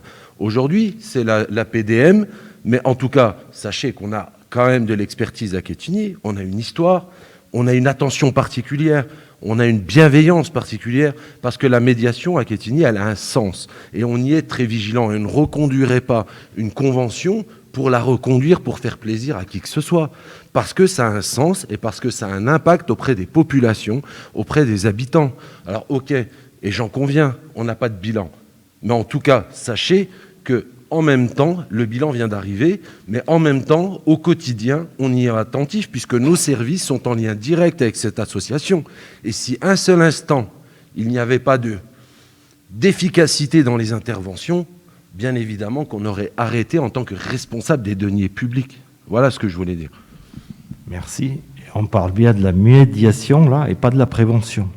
Et la médiation, effectivement, nous la vivons au quotidien. Il y a des rapports hebdomadaires qu'évidemment on ne peut pas transmettre, puisque là, il y a le nom des familles, des personnes, et c'est les élus, le maire en tout cas, et l'adjointe en charge de la tranquillité qui en sont aussi destinataires avec les services. Donc, comme le rappelait Moulet, il y a une histoire, il y a un historique effectivement à Quetigny, et bien sûr que nous y sommes vigilants, puisque c'est le quotidien d'une partie importante de la population de Quetigny. S'il n'y a pas d'autres interventions, je soumets à votre approbation qui est d'avis de voter contre, de s'abstenir, 2 abstentions. Donc, rapport adopté. Rapport numéro 10, c'est notre collègue Philippe Schmitt qui nous le présente. C'est une convention de servitude entre la ville de Quetigny et Enedis. Merci, monsieur le maire. Donc, c'est une convention dont on a l'habitude, puisque c'est Enedis qui souhaite enfouir des lignes électriques. Donc, la première, c'est sur la rue... j'ai perdu son nom. Champeau. Comment ? C'est pas Champeau. Non, c'est la rue... Des Chalands. Oui, rue des Chalands. Alors, pour ceux qui ont regardé l'annexe et qui n'ont pas compris où c'était, c'est vers Noroto. Hein, ça remonte direction de tram. Donc sur 25 mètres. Et puis je propose que la deuxième convention, on la vote en même temps. Donc là, c'est la même chose, c'est enfouir des lignes électriques. Et c'est dans la rue Simone Veil, donc la nouvelle rue que l'on a inaugurée il n'y a pas très longtemps, il y a un mois et demi. Dans le nouveau quartier, donc, qui rejoint donc, à la fois la rue des Huches et la rue du Cromois. Voilà, donc là, c'est un peu plus long, on a 517 mètres d'enfouissement. Merci. Sur ces deux rapports, y a-t-il des questions? Il n'y en a pas. Donc pour le rapport 10, je soumets à votre approbation, qui est d'avis de voter contre, de s'abstenir, donc adopté à l'unanimité. Je vous remercie. Rapport 11, qui est d'avis de voter contre, de s'abstenir, adopté à l'unanimité. Je vous remercie. Rapport 12, l'actualisation des dispositions relatives à l'indemnité forfaitaire complémentaire pour élection, donc l'IFCE.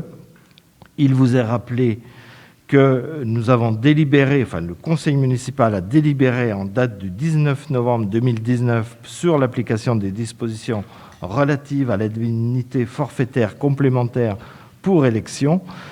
Il vous est également rappelé, comme vous avez pu le lire, que les agents des catégories B et C, tout travail fourni à l'occasion des différentes consultations électorales, donne lieu soit à un repos compensateur dans les conditions fixées au sein de la commune, soit au versement d'indemnités horaires pour travaux supplémentaires, donc l'acronyme IHTS, en considération du nombre d'heures de travail réellement effectuées. Pour les agents de catégorie A, eux ne peuvent pas percevoir l'IHTS, et c'est pour cela qu'ils peuvent bénéficier d'une indemnité forfaitaire complémentaire pour élection IFCE, et c'est le principe de cette délibération, donc attribuer l'IFCE aux agents titulaires, stagiaires et contractuels de droit public, à temps complet ou non complet, qui, en raison de leur grade, sont exclus donc de ce fameux IHTS. Vous avez vu, c'est attribué dans les conditions que vous avez pu lire, élections présidentielles, législatives, régionales, départementales, municipales, européennes, et le référendum. Les dispositions communes vous ont été également indiquées. C'est versé pour chaque tour de scrutin. Si deux élections sont organisées, comme pour les départementales, par exemple, dernièrement, elle n'est versée qu'une seule fois. Voilà aussi, je vous propose d'approuver l'actualisation des dispositions relatives à cette indemnité. Y a-t-il des questions, des remarques? S'il n'y en a pas, je soumets à votre approbation, qui est d'avis de voter contre, de s'abstenir, donc adopté à l'unanimité. Je vous remercie. Une actualisation du régime indemnitaire des agents de la filière culturelle enseignement artistique. Là aussi, il vous est rappelé que le RIFSEP a été mis en œuvre au sein de la collectivité par 2 délibérations du conseil municipal en date du 25 juin 2019 et 30 juin 2020. Les textes en vigueur n'ont pas prévu l'intégration dans le RIFSEP des agents de la filière culturelle enseignement artistique, lesquels continuent donc à percevoir un régime indemnitaire propre à leurs fonctions qui repose sur les délibérations du conseil municipal, donc des 14 septembre 1993 et 19 décembre 2003. Ces délibérations concernent plusieurs filières et cadres d'emploi ou catégories qui ont maintenant été intégrés dans le RIFSEP. Il est donc opportun, dans un souci de lisibilité, d'abroger les délibérations antérieures et d'instituer dans une délibération unique le régime indemnitaire applicable aux agents appartenant donc à cette filière culturelle enseignement artistique. Dans les conditions suivantes, vous avez pu les lire: régime indemnitaire du cadre d'emploi des assistants d'enseignement artistique pour la catégorie B. L'indemnité d'heures supplémentaires, c'est l'indemnité de suivi et d'orientation des élèves. Il est rappelé que la part fixe est liée à l'exercice effectif de fonctions enseignantes et en particulier le suivi individuel et l'évolution des élèves. La part modulable est liée à des tâches de coordination dans le suivi et l'orientation des élèves. Il y a l'article 2, c'est le régime indemnitaire du cadre d'emploi des professeurs d'enseignement artistique pour la catégorie A, que vous avez lu avec beaucoup d'attention. Il n'y en a pas à Quetigny, donc sauf si vous avez des questions, je passe ces dispositions. Et il y a les dispositions communes que vous avez pu lire également, et qui dit que ce régime indemnitaire, il peut être cumulé avec d'autres indemnités comme l'indemnisation des dépenses engagées, telles que les frais de déplacement, la prime semestrielle, les indemnités différentielles et la garantie individuelle de pouvoir d'achat. Et les congés annuels, les prises de compte épargne-temps, les congés de maternité, de paternité et d'accueil de l'enfant ou pour adoption, ce régime indemnitaire est maintenu intégralement. Et en cas de congé de maladie professionnelle ou accident de service, ce régime indemnitaire suit le sort du traitement indiciaire dans le respect du régime de droit commun. Voilà pour l'IFCE est également alloué dans le double limite d'un crédit global maximum équivalent, donc vous avez pu lire les détails. Les dispositions communes, vous les avez lues également avec beaucoup d'attention. Aussi, je vous propose donc d'approuver l'actualisation des dispositions relatives à l'indemnité forfaitaire complémentaire pour élection présentée ci-dessus. Y a-t-il des questions? Je n'en vois pas, donc je soumets à votre approbation, qui est d'avis de voter contre, de s'abstenir, donc adopté à l'unanimité. Je vous remercie. Rapport 14, c'est l'extension du régime indemnitaire tenant compte des fonctions des sujétions de l'expertise et de l'engagement professionnel, donc là encore le RIFSEP, au cadre d'emploi des moniteurs, éducateurs et intervenants familiaux. Il vous est rappelé l'origine du RIFSEP, les dates de vote au sein de la ville de Quetigny, et le but de cette délibération, c'est l'extension du bénéfice de l'IFSE au cadre d'emploi des moniteurs, éducateurs et intervenants familiaux. Et ça concerne notamment une personne que nous venons de recruter dans le cadre du PRE. Donc, sur ces dispositions, l'extension du RIFSEP au cadre d'emploi des moniteurs éducateurs, je soumets à votre approbation, qui est d'avis de voter contre, de s'abstenir, donc adopté à l'unanimité. Je vous remercie. Modification du tableau des emplois. Donc, nous sommes aux créations aujourd'hui à compter du 1er mai. Un poste de moniteur éducateur à temps complet, c'est le PRE. Un poste d'auxiliaire de puériculture de classe normale au multi-accueil, un poste d'adjoint technique à temps non complet à 80% au service vie scolaire, ainsi qu'un poste d'adjoint technique à temps non complet à 50%, et puis au 1er juin 2022, un poste d'adjoint d'animation à temps complet au service enfance-jeunesse. Y a-t-il des questions, Monsieur Maguet ? Ce sont tous des créations réelles ou des transformations d'emploi? Là, il y a au moins une création, c'est-à-dire un poste de moniteur éducateur. C'est un remplacement. Et il y a aussi des temps de travail qui évoluent. Il y avait une personne à 50%, elle passe à 80%, par exemple. Donc, il faut recréer. D'accord. S'il n'y a pas d'autres questions, je soumets à votre approbation, qui est d'avis de voter contre, de s'abstenir, donc adopté à l'unanimité. Je vous remercie. Rapport 16 concerne l'action sociale. C'est la contractualisation avec le CNAS pour l'année 2022. La ville de Quetigny, vous le savez, est adhérente donc au CNAS pour l'ensemble de ses agents depuis une délibération en date du 15 décembre 2009. Le CNAS est un organisme qui permet à l'ensemble du personnel de bénéficier d'aides sociales et d'accompagnement dans divers domaines comme le loisir, la culture, domaine financier. La contribution financière prévisionnelle au CNAS pour l'année 2022 a été fixée par ce dernier à 45 580 €.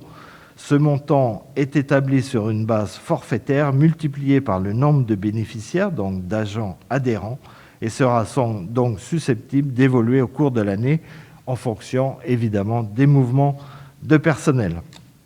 Aussi, je vous propose de retirer pour l'année 2022 l'adhésion de la commune au CNAS. Y a-t-il des questions, des remarques? Il n'y en a pas. Qui est d'avis de voter contre, de s'abstenir, donc adopté à l'unanimité? Je vous remercie. C'est notre collègue Moulet-Gélal qui intervient pour le rapport 17 qui concerne l'approbation de la Convention territoriale globale. Merci, Monsieur le maire. Chers collègues, engagés depuis 1 an, la démarche de réflexion et de travail partenarial autour de la Convention territoriale globale est à présent terminée et sa restitution vous est présentée ce soir en conseil municipal. Pour parvenir à cette vision territoriale partagée, cette démarche s'est appuyée sur un diagnostic social très étayé, permettant de pointer les atouts, les fragilités du territoire et de mieux comprendre son évolution et sa population. Elle est aussi et surtout le fruit d'un travail collectif, exemplaire, où les acteurs intervenant sur la commune, services municipaux, associations locales, institutions, ont su saisir les enjeux majeurs pour mener à bien nos politiques publiques afin de répondre aux besoins de la population. Je tiens à souligner ici la richesse des propositions formulées par nos partenaires qui se déclinent autour de 3 thématiques: petite enfance et parentalité, enfance, jeunesse et parentalité, public précaire et prévention de la précarisation du territoire, et ce, en 21 fiches actions. Parmi ces 21 fiches actions co-construites, et je souligne le fait d'avoir co-construit ces 21 fiches actions, 12 sont nouvelles, soit près de 60%, ce qui implique que nous ne sommes pas dans la reproduction, qu'il y a une volonté de s'adapter, d'agir collectivement sur la base d'objectifs partagés au regard des besoins pour répondre aux attentes des habitants. Il s'agit là d'une belle ambition affichée par la CAF, la Caisse d'allocation familiale de la Côte d'Or. Mais ne nous y trompons pas, cette convention territoriale globale émanant d'un partenariat technique, politique et financier pour guider nos actions est normée et encadrée dans un cadre général fixé par la Caisse nationale des allocations familiales. Je tiens ici à remercier chaque agent de notre collectivité, nos partenaires, pour agir chaque jour, à chaque instant, au service des plus fragiles, et pour maintenir notre pacte républicain basé sur les principes de liberté, d'égalité et de fraternité. Cette CTG n'a pas vocation, à elle seule, à apporter des réponses à toutes les problématiques qui se posent dans notre ville et qui ont été pointées par le diagnostic partagé. Car nous ne partons pas de rien. Nous avons le devoir, chers collègues, de réfléchir, d'imaginer ou de nous réinterroger au sein des instances que sont les différentes commissions municipales afin d'être, comme nous l'avons toujours fait, au plus près des besoins de nos concitoyens. Aujourd'hui, avec le vote de la Convention territoriale globale, initiée par la Caisse d'allocation familiale de Côte d'Or, qui garantit un financement de notre champ d'intervention à hauteur de 240 000 € sur l'ensemble du territoire, ce qui signifie que ce n'est pas la commune de Quetigny qui percevra directement ce financement. Une première étape est réalisée, nous plaçant à mi-chemin de la mise en œuvre des actions. Actions qui, je le rappelle, reflètent ce qu'ont amené les acteurs professionnels du territoire. Tout reste à faire pour prioriser, planifier, piloter l'ensemble de ces actions. Donc place maintenant à l'acte 2 de la CTG de Quetigny. Et au vu des résultats du premier tour des élections présidentielles, nous avons plus que jamais l'obligation d'agir ensemble en termes de coordination et d'amplification de nos actions au bénéfice de nos populations. Car, j'en ai la conviction, aucun des 2 candidats restants en lice ne soutiendra la moindre mesure sociale et poursuivra une politique favorisant les plus fortunés. Ni le tout néolibéralisme autoritaire qui fait peu de cas des travailleurs, ni le communautarisme qui se nourrit de l'exclusion ne seront une réponse aux aspirations de la jeunesse qui, je le rappelle, s'est abstenue pour près de 40%, et aux moyens qui doivent être mis en place pour favoriser l'émergence de citoyens éclairés, acteurs de leur vie.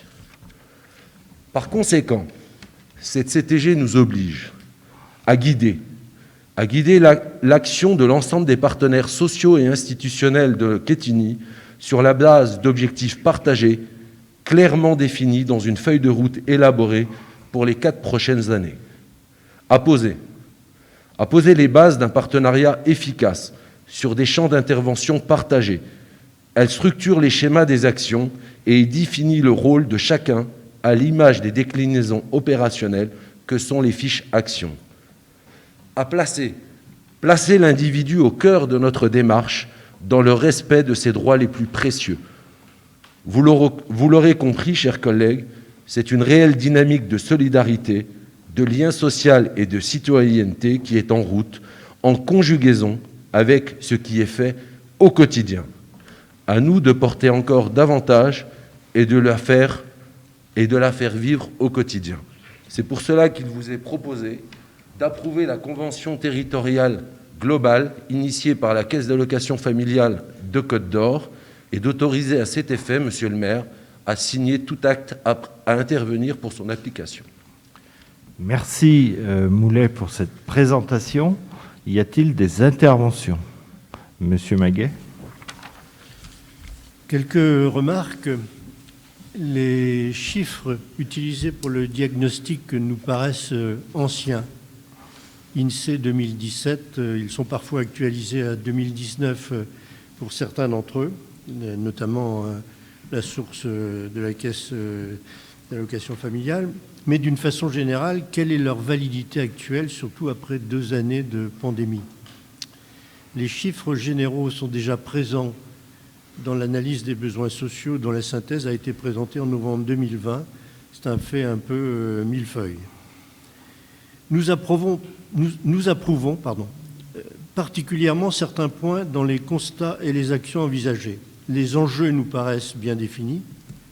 Suite aux attentes exprimées par les habitants dans une enquête directe auprès des allocataires CAF, des actions sont proposées pour répondre à leurs besoins. Par exemple, les actions autour des horaires d'accueil des enfants, de la diversité des activités. De même, ont été prises en compte les constats faits par la commune du peu d'usage par les habitants des offres telles la carte passeport loisirs et la bourse sport culture, afin de favoriser les activités de loisirs pour les jeunes.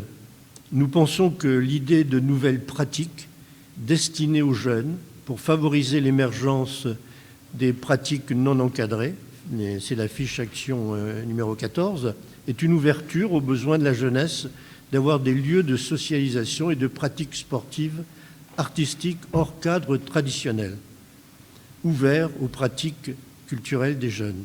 Cela peut permettre aux jeunes de se retrouver, de s'exprimer, aux besoins dans des lieux dédiés pour mieux s'intégrer dans la vie de la commune et aussi créer de nouvelles relations entre la ville et sa jeunesse. Nous trouvons également très positif de mener des actions pour l'accès aux droits pour tous quand on connaît le nombre de personnes n'accédant pas à ces droits. Nous avons par contre des réserves sur les points suivants. Sur l'action numéro 1, créer un observatoire local sur les besoins en accueil spécifique. La fiche action évoque la création d'un observatoire dans le cadre d'un plan d'action 2022-2026. Or, ce besoin avait déjà été identifié par le groupe Solidarité Emploi et mentionné lors de la réunion de la commission Solidarité de mai 2019. C'était il y a 3 ans. Cette action devrait être marquée prioritaire avec un calendrier pour déboucher rapidement sur des mesures concrètes, car ce besoin nous paraît criant et ne date pas d'aujourd'hui. Ce sont les femmes engagées dans les métiers de soins, aide à domicile, de l'entretien, du commerce qui sont les plus pénalisées par l'absence de mode de garde adapté. Sur l'action numéro 8, engager une évaluation action participative du projet éducatif de territoire. Dans la mise en œuvre, un certain nombre de propositions sont faites, et donnent notamment promouvoir le sport comme vecteur éducatif, mais pourquoi pas la culture qui doit être un élément déterminant du projet éducatif, et ce n'est pas vraiment explicitement indiqué. Quant à l'action 17, accentuer le travail en réseau entre les partenaires agissant sur le territoire, elle nous laisse un peu sceptiques. Elle porte sur la création d'un référentiel commun sur le lien social.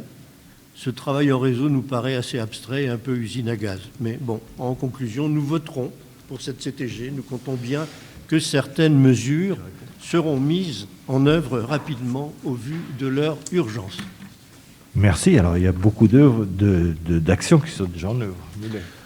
Merci, Monsieur Maguet, pour votre intervention. Et si je vais essayer de vous apporter quand même quelques réponses, notamment concernant la fiche action numéro 1 qui apparaît comme une fiche action nouvelle sur l'Observatoire local sur les besoins d'accueil spécifiques. Je tiens à rappeler que sur le précédent mandat, nous avions déjà fait un accueil en termes d'accueil petite enfance sur le territoire avant de nous engager sur la construction d'un nouvel équipement qu'est la crèche aujourd'hui, la maison de l'enfant Maria Montessori, située rue de l'Espace, pour voir s'il était nécessaire ou indispensable de construire un équipement avec plus de place en termes d'accueil petite enfance.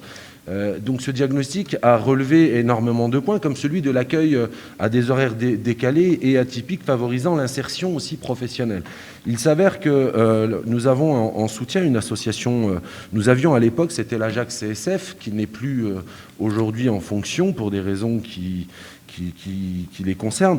Nous avions un accueil privé petite enfance. Ils ont expérimenté l'accueil spécifique en proposant des accueils les samedis et à des horaires complètement décalés, favorisant en fait l'accueil des enfants, des parents qui pourraient travailler jusqu'à très tard et voire très tôt, et peut-être aussi les samedis. Cette proposition s'est avérée non concluante. C'est pour cela que, suite au diagnostic, cette question est revenue et nous proposons d'aller encore plus loin et donc de proposer à nouveau, parce que peut-être que sur le diagnostic, une seule personne a relevé cette nécessité, on la prend en compte et donc nécessairement nous allons essayer de proposer des horaires, mais bien évidemment, sur le précédent mandat, nous l'avons proposé. Donc voilà. Première réponse concernant la fiche action numéro 1. Sur la fiche action numéro 8, effectivement, c'est une erreur concernant, vous parlez du sport comme vecteur et il y a la culture, bien évidemment, c'est un oubli. Dans le PEDT existant actuellement, projet éducatif de territoire, le parcours d'éducation artistique est consacré dans le PEDT puisqu'il fait partie des obligations fixées par l'éducation nationale lorsqu'on travaille avec les écoles. Donc en fait, tellement ça fait partie de notre fonctionnement, effectivement, je le regrette, nous l'avons oublié, mais c'est un ADN que nous n'avons pas oublié dans nos actions au quotidien. Et puis, sur la fiche numéro 17 qui vous paraît abstrait, ce que je peux comprendre, mais cette fiche 17, elle correspond à des professionnels du médico-social, de l'insertion professionnelle, et ils ont besoin, au quotidien, en fin de compte, de remettre en commun leur logiciel commun, professionnel, pour pouvoir agir efficacement au plus près des populations. Donc voilà, en tout cas, j'ai essayé, et j'espère avoir apporté des réponses à vos interrogations.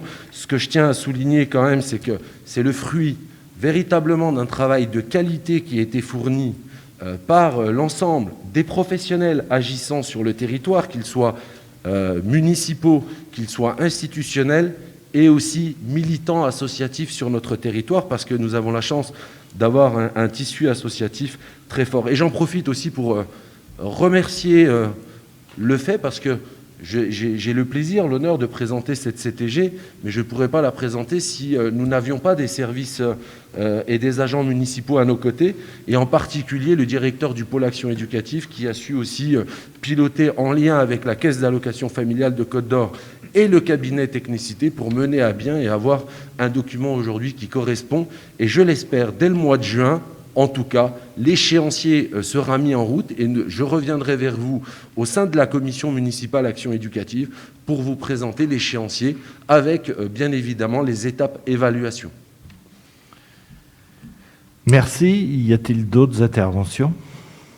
Madame Dos C'est juste Santos. une question pour savoir si vous aviez obtenu le délai que vous nous aviez expliqué en commission.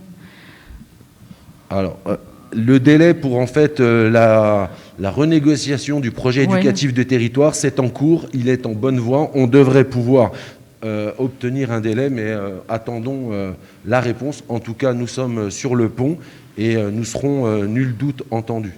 Okay. Merci. Merci. Moulin a rappelé que c'était le fruit aussi d'une concertation. Il y a eu beaucoup de réunions, même dans cette même salle, à une présentation en commission, en réunion plénière que nous avions présentée.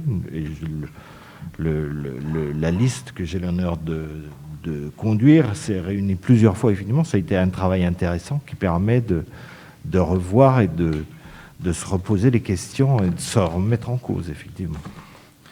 S'il n'y a pas d'autres interventions, je soumets à votre approbation qui est d'avis de voter contre, de s'abstenir, donc adopté à l'unanimité. Je vous remercie. Rapport 18, en l'absence de notre collègue Patricia Bonneau, c'est notre collègue Valentin Niaourou qui le présente. C'est la convention annuelle avec le centre social La Passerelle pour l'année 2022. Merci, monsieur le maire. Je vais essayer d'aller à l'essentiel, mais vous ne le direz pas à Patricia. Je ne vous lirai pas toute la fiche. Entre la commune de Quetigny, représentée par son maire, M. Rémy Détang, et désignée sous le terme la commune d'une part, et l'association Centre social Passerelle, association régie par la loi du 1er juillet 1901, dont le siège social est situé au 3 allée des Jardins, 21 800 Quetigny, représentée par sa présidente Justine Forel, et désignée sous le terme d'association, l'association d'autre part. Il est convenu que ce qui suit, préambule, considérant le projet initié et conçu par l'association, les actions portées par l'association sur le territoire de la commune, considérant l'intérêt communal de ce projet et ses actions qui s'inscrivent dans le cadre de la politique municipale en faveur des animations culturelles et sociales proposées à la population, considérant que le projet et les actions présentées par l'association participent de cette politique, considérant que l'année 2020 a vu la fin du contrat d'objectifs triennal 2018-2020 entre l'association et la commune, et 2021 sera la dernière année de projet social en cours de l'association. Considérant que l'année 2022 permettra aux deux parties de dresser un bilan de ces 3 années de contrat d'objectifs, et aussi à l'association d'écrire son futur projet social demandé par la Caisse d'allocation familiale. Considérant que celui-ci sera donc un élément majeur dans l'écriture du futur contrat d'objectifs entre la commune et l'association pour les années à venir. Par la présente convention, l'association s'engage à son initiative et sous la responsabilité à mettre en œuvre les actions suivantes, les actions que vous avez reçues en annexe, à mettre en œuvre donc les actions suivantes en annexe. La commune contribue financièrement à ce projet d'intérêt communal. Elle n'attend aucune contrepartie directe de cette subvention. Article 2, durée de la convention. La convention est conclue pour l'année 2022 pour une durée d'une année. Montant de la subvention, 163 000 €. Est versé en 3 fois, 65 200 en avril 2022, 65 200 en juillet 2022, 32 600 en octobre 2022. Vous dire que c'est une subvention qui excède...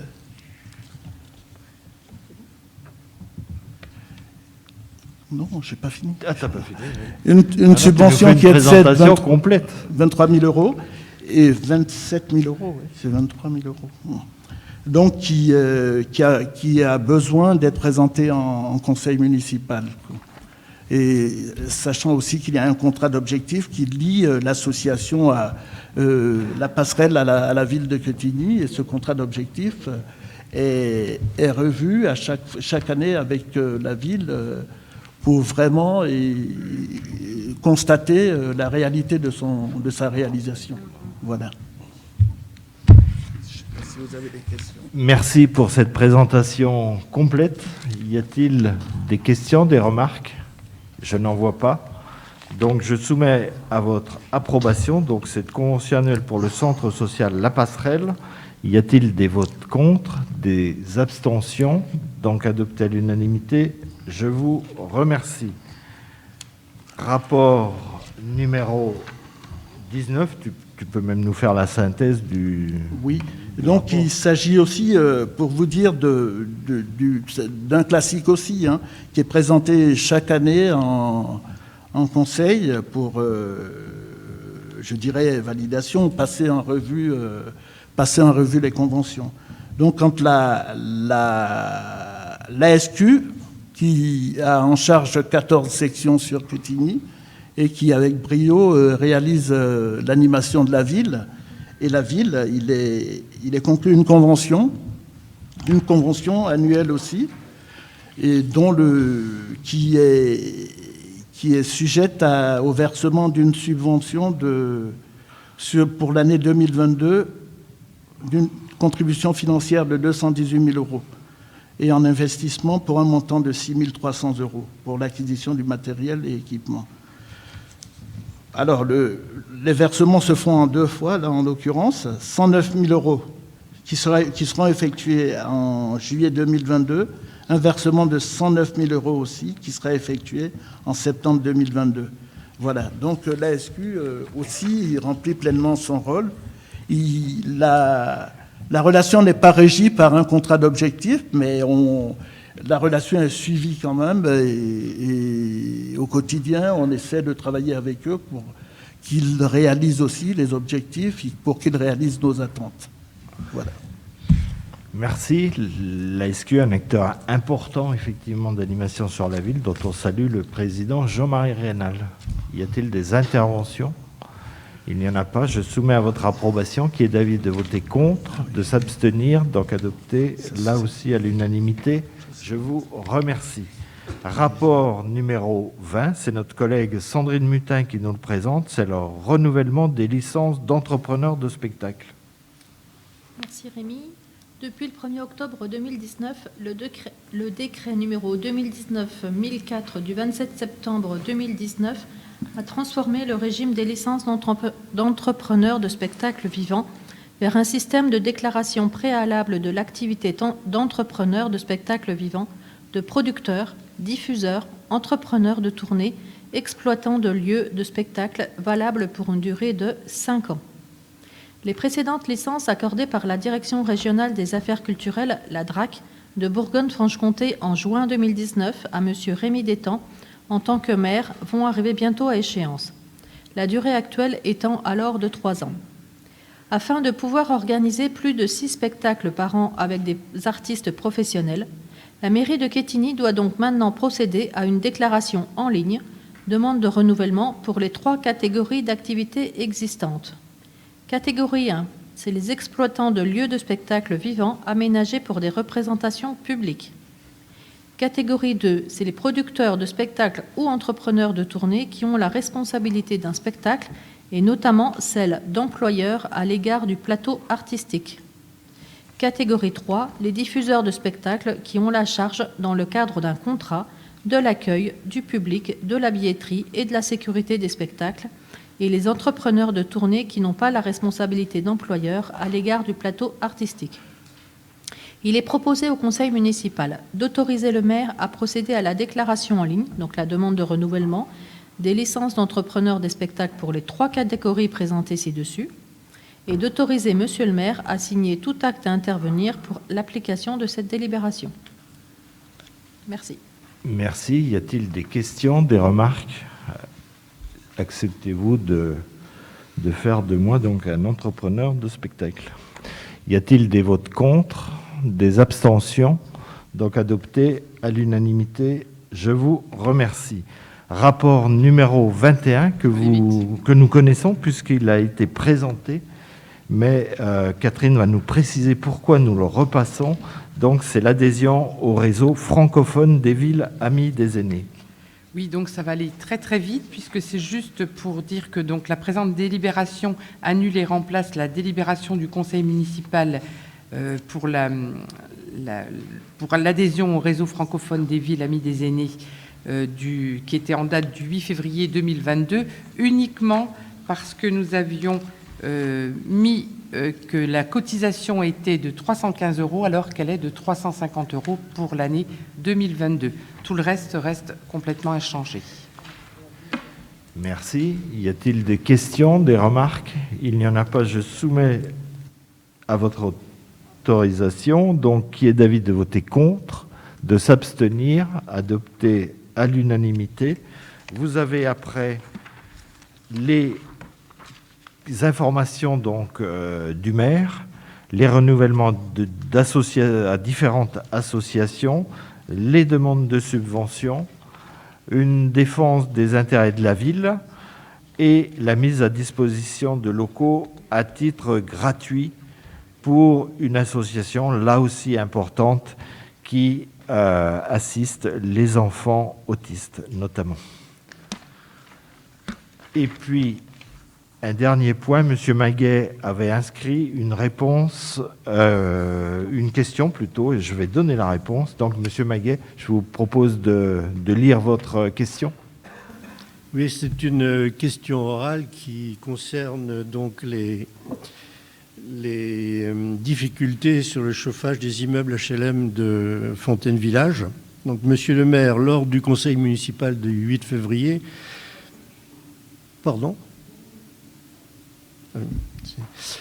lors du conseil municipal du 8 février, nous vous avons interrogé sur la réunion prévue en fin janvier 2022 avec CDC Habitat et les locataires des HLM Fontaine-Village, avec la participation des 3 composantes du conseil municipal, réunion proposée à l'unanimité par le conseil du 14 décembre 2022. Vous nous avez fait la réponse suivante le 8 février. S'agissant des différents points évoqués lors des précédents conseils municipaux et de la réunion avec les locataires, il est proposé qu'une rencontre s'organise avec le bailleur au printemps, à la fin de la période de chauffe, pour en tirer tous les enseignements. Celle-ci pourra prendre la forme d'une réunion, voire d'une visite patrimoine sur place, pour évoquer avec les locataires différents sujets en lien avec la qualité de vie dans leur logement et leur environnement immédiat. N'ayant à ce jour aucune information sur la suite donnée à ce vœu, je vous demande à nouveau si une date de réunion est prévue et, si ce n'est pas le cas, quelles en sont les raisons. Et j'en profite pour glisser deux informations qui nous ont été données par l'une ou l'autre personne de l'immeuble intergénérationnel, qui nous ont fait part de plusieurs fuites d'eau, de fissures au plafond et sur les balcons, du chauffage en panne cet hiver, et qui a entraîné le remboursement d'un mois de charge de chauffage par CDC Habitat. Voilà. Merci. Oui, fuite d'eau, où j'étais appelé un dimanche matin d'ailleurs, effectivement, et une famille s'est réveillée avec 10 cm d'eau dans son appartement. Ça a été réglé, mais néanmoins, il nous a fallu intervenir pour faire que la permanence technique soit plus efficiente. Sur les engagements que j'avais pris, effectivement, je les maintiens, et bien sûr, vous avez raison, hein. Nous allons travailler pour organiser ces réunions. Nous travaillons aujourd'hui avec CDC Habitat pour proposer donc aux locataires de ces logements en Haute-Fontaine-Village un temps d'information et d'échange. Je m'étais engagé à ce que ces réunions aient lieu à la fin de la période de chauffe. Nous n'y sommes pas encore à la fin, puisque généralement le chauffage il s'arrête plutôt fin avril, début mai. Et ces réunions, elles auront lieu au cours du mois de mai, voire début juin, parce qu'actuellement nous sommes en train de caler plusieurs dates, parce que ces réunions, ce sera vraiment des réunions de proximité sur place pour échanger directement avec les locataires, non seulement sur le sujet du chauffage, mais plus largement sur la vie dans leur logement, leur immeuble, puisque vous vous rappelez, M. Maguet, des questions de ménage des parties communes avaient été évoquées notamment, mais pas que, et puis dans le quartier, où les encombrants restent un sujet. Les circulations également, pour sécuriser, nous avons tracé, nous avons fait de la peinture horizontale. Donc voilà, c'est un échange plus global. Nous essayons de caler des réunions en mai, mais vous savez qu'en mai, il y a des jours fériés, il y a des ponts également. Donc c'est pour ça que ces réunions qui ne sont pas complètement arrêtées, elles auront lieu en mai, voire début juin, mais au 15 juin, elles auront eu lieu.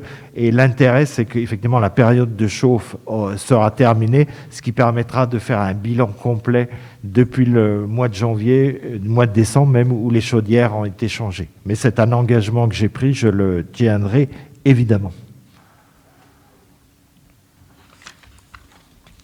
Voilà, c'était la dernière question orale. Je vous remercie, je vous souhaite une belle nuit, plus qu'une soirée qui est déjà bien entamée. Merci à vous.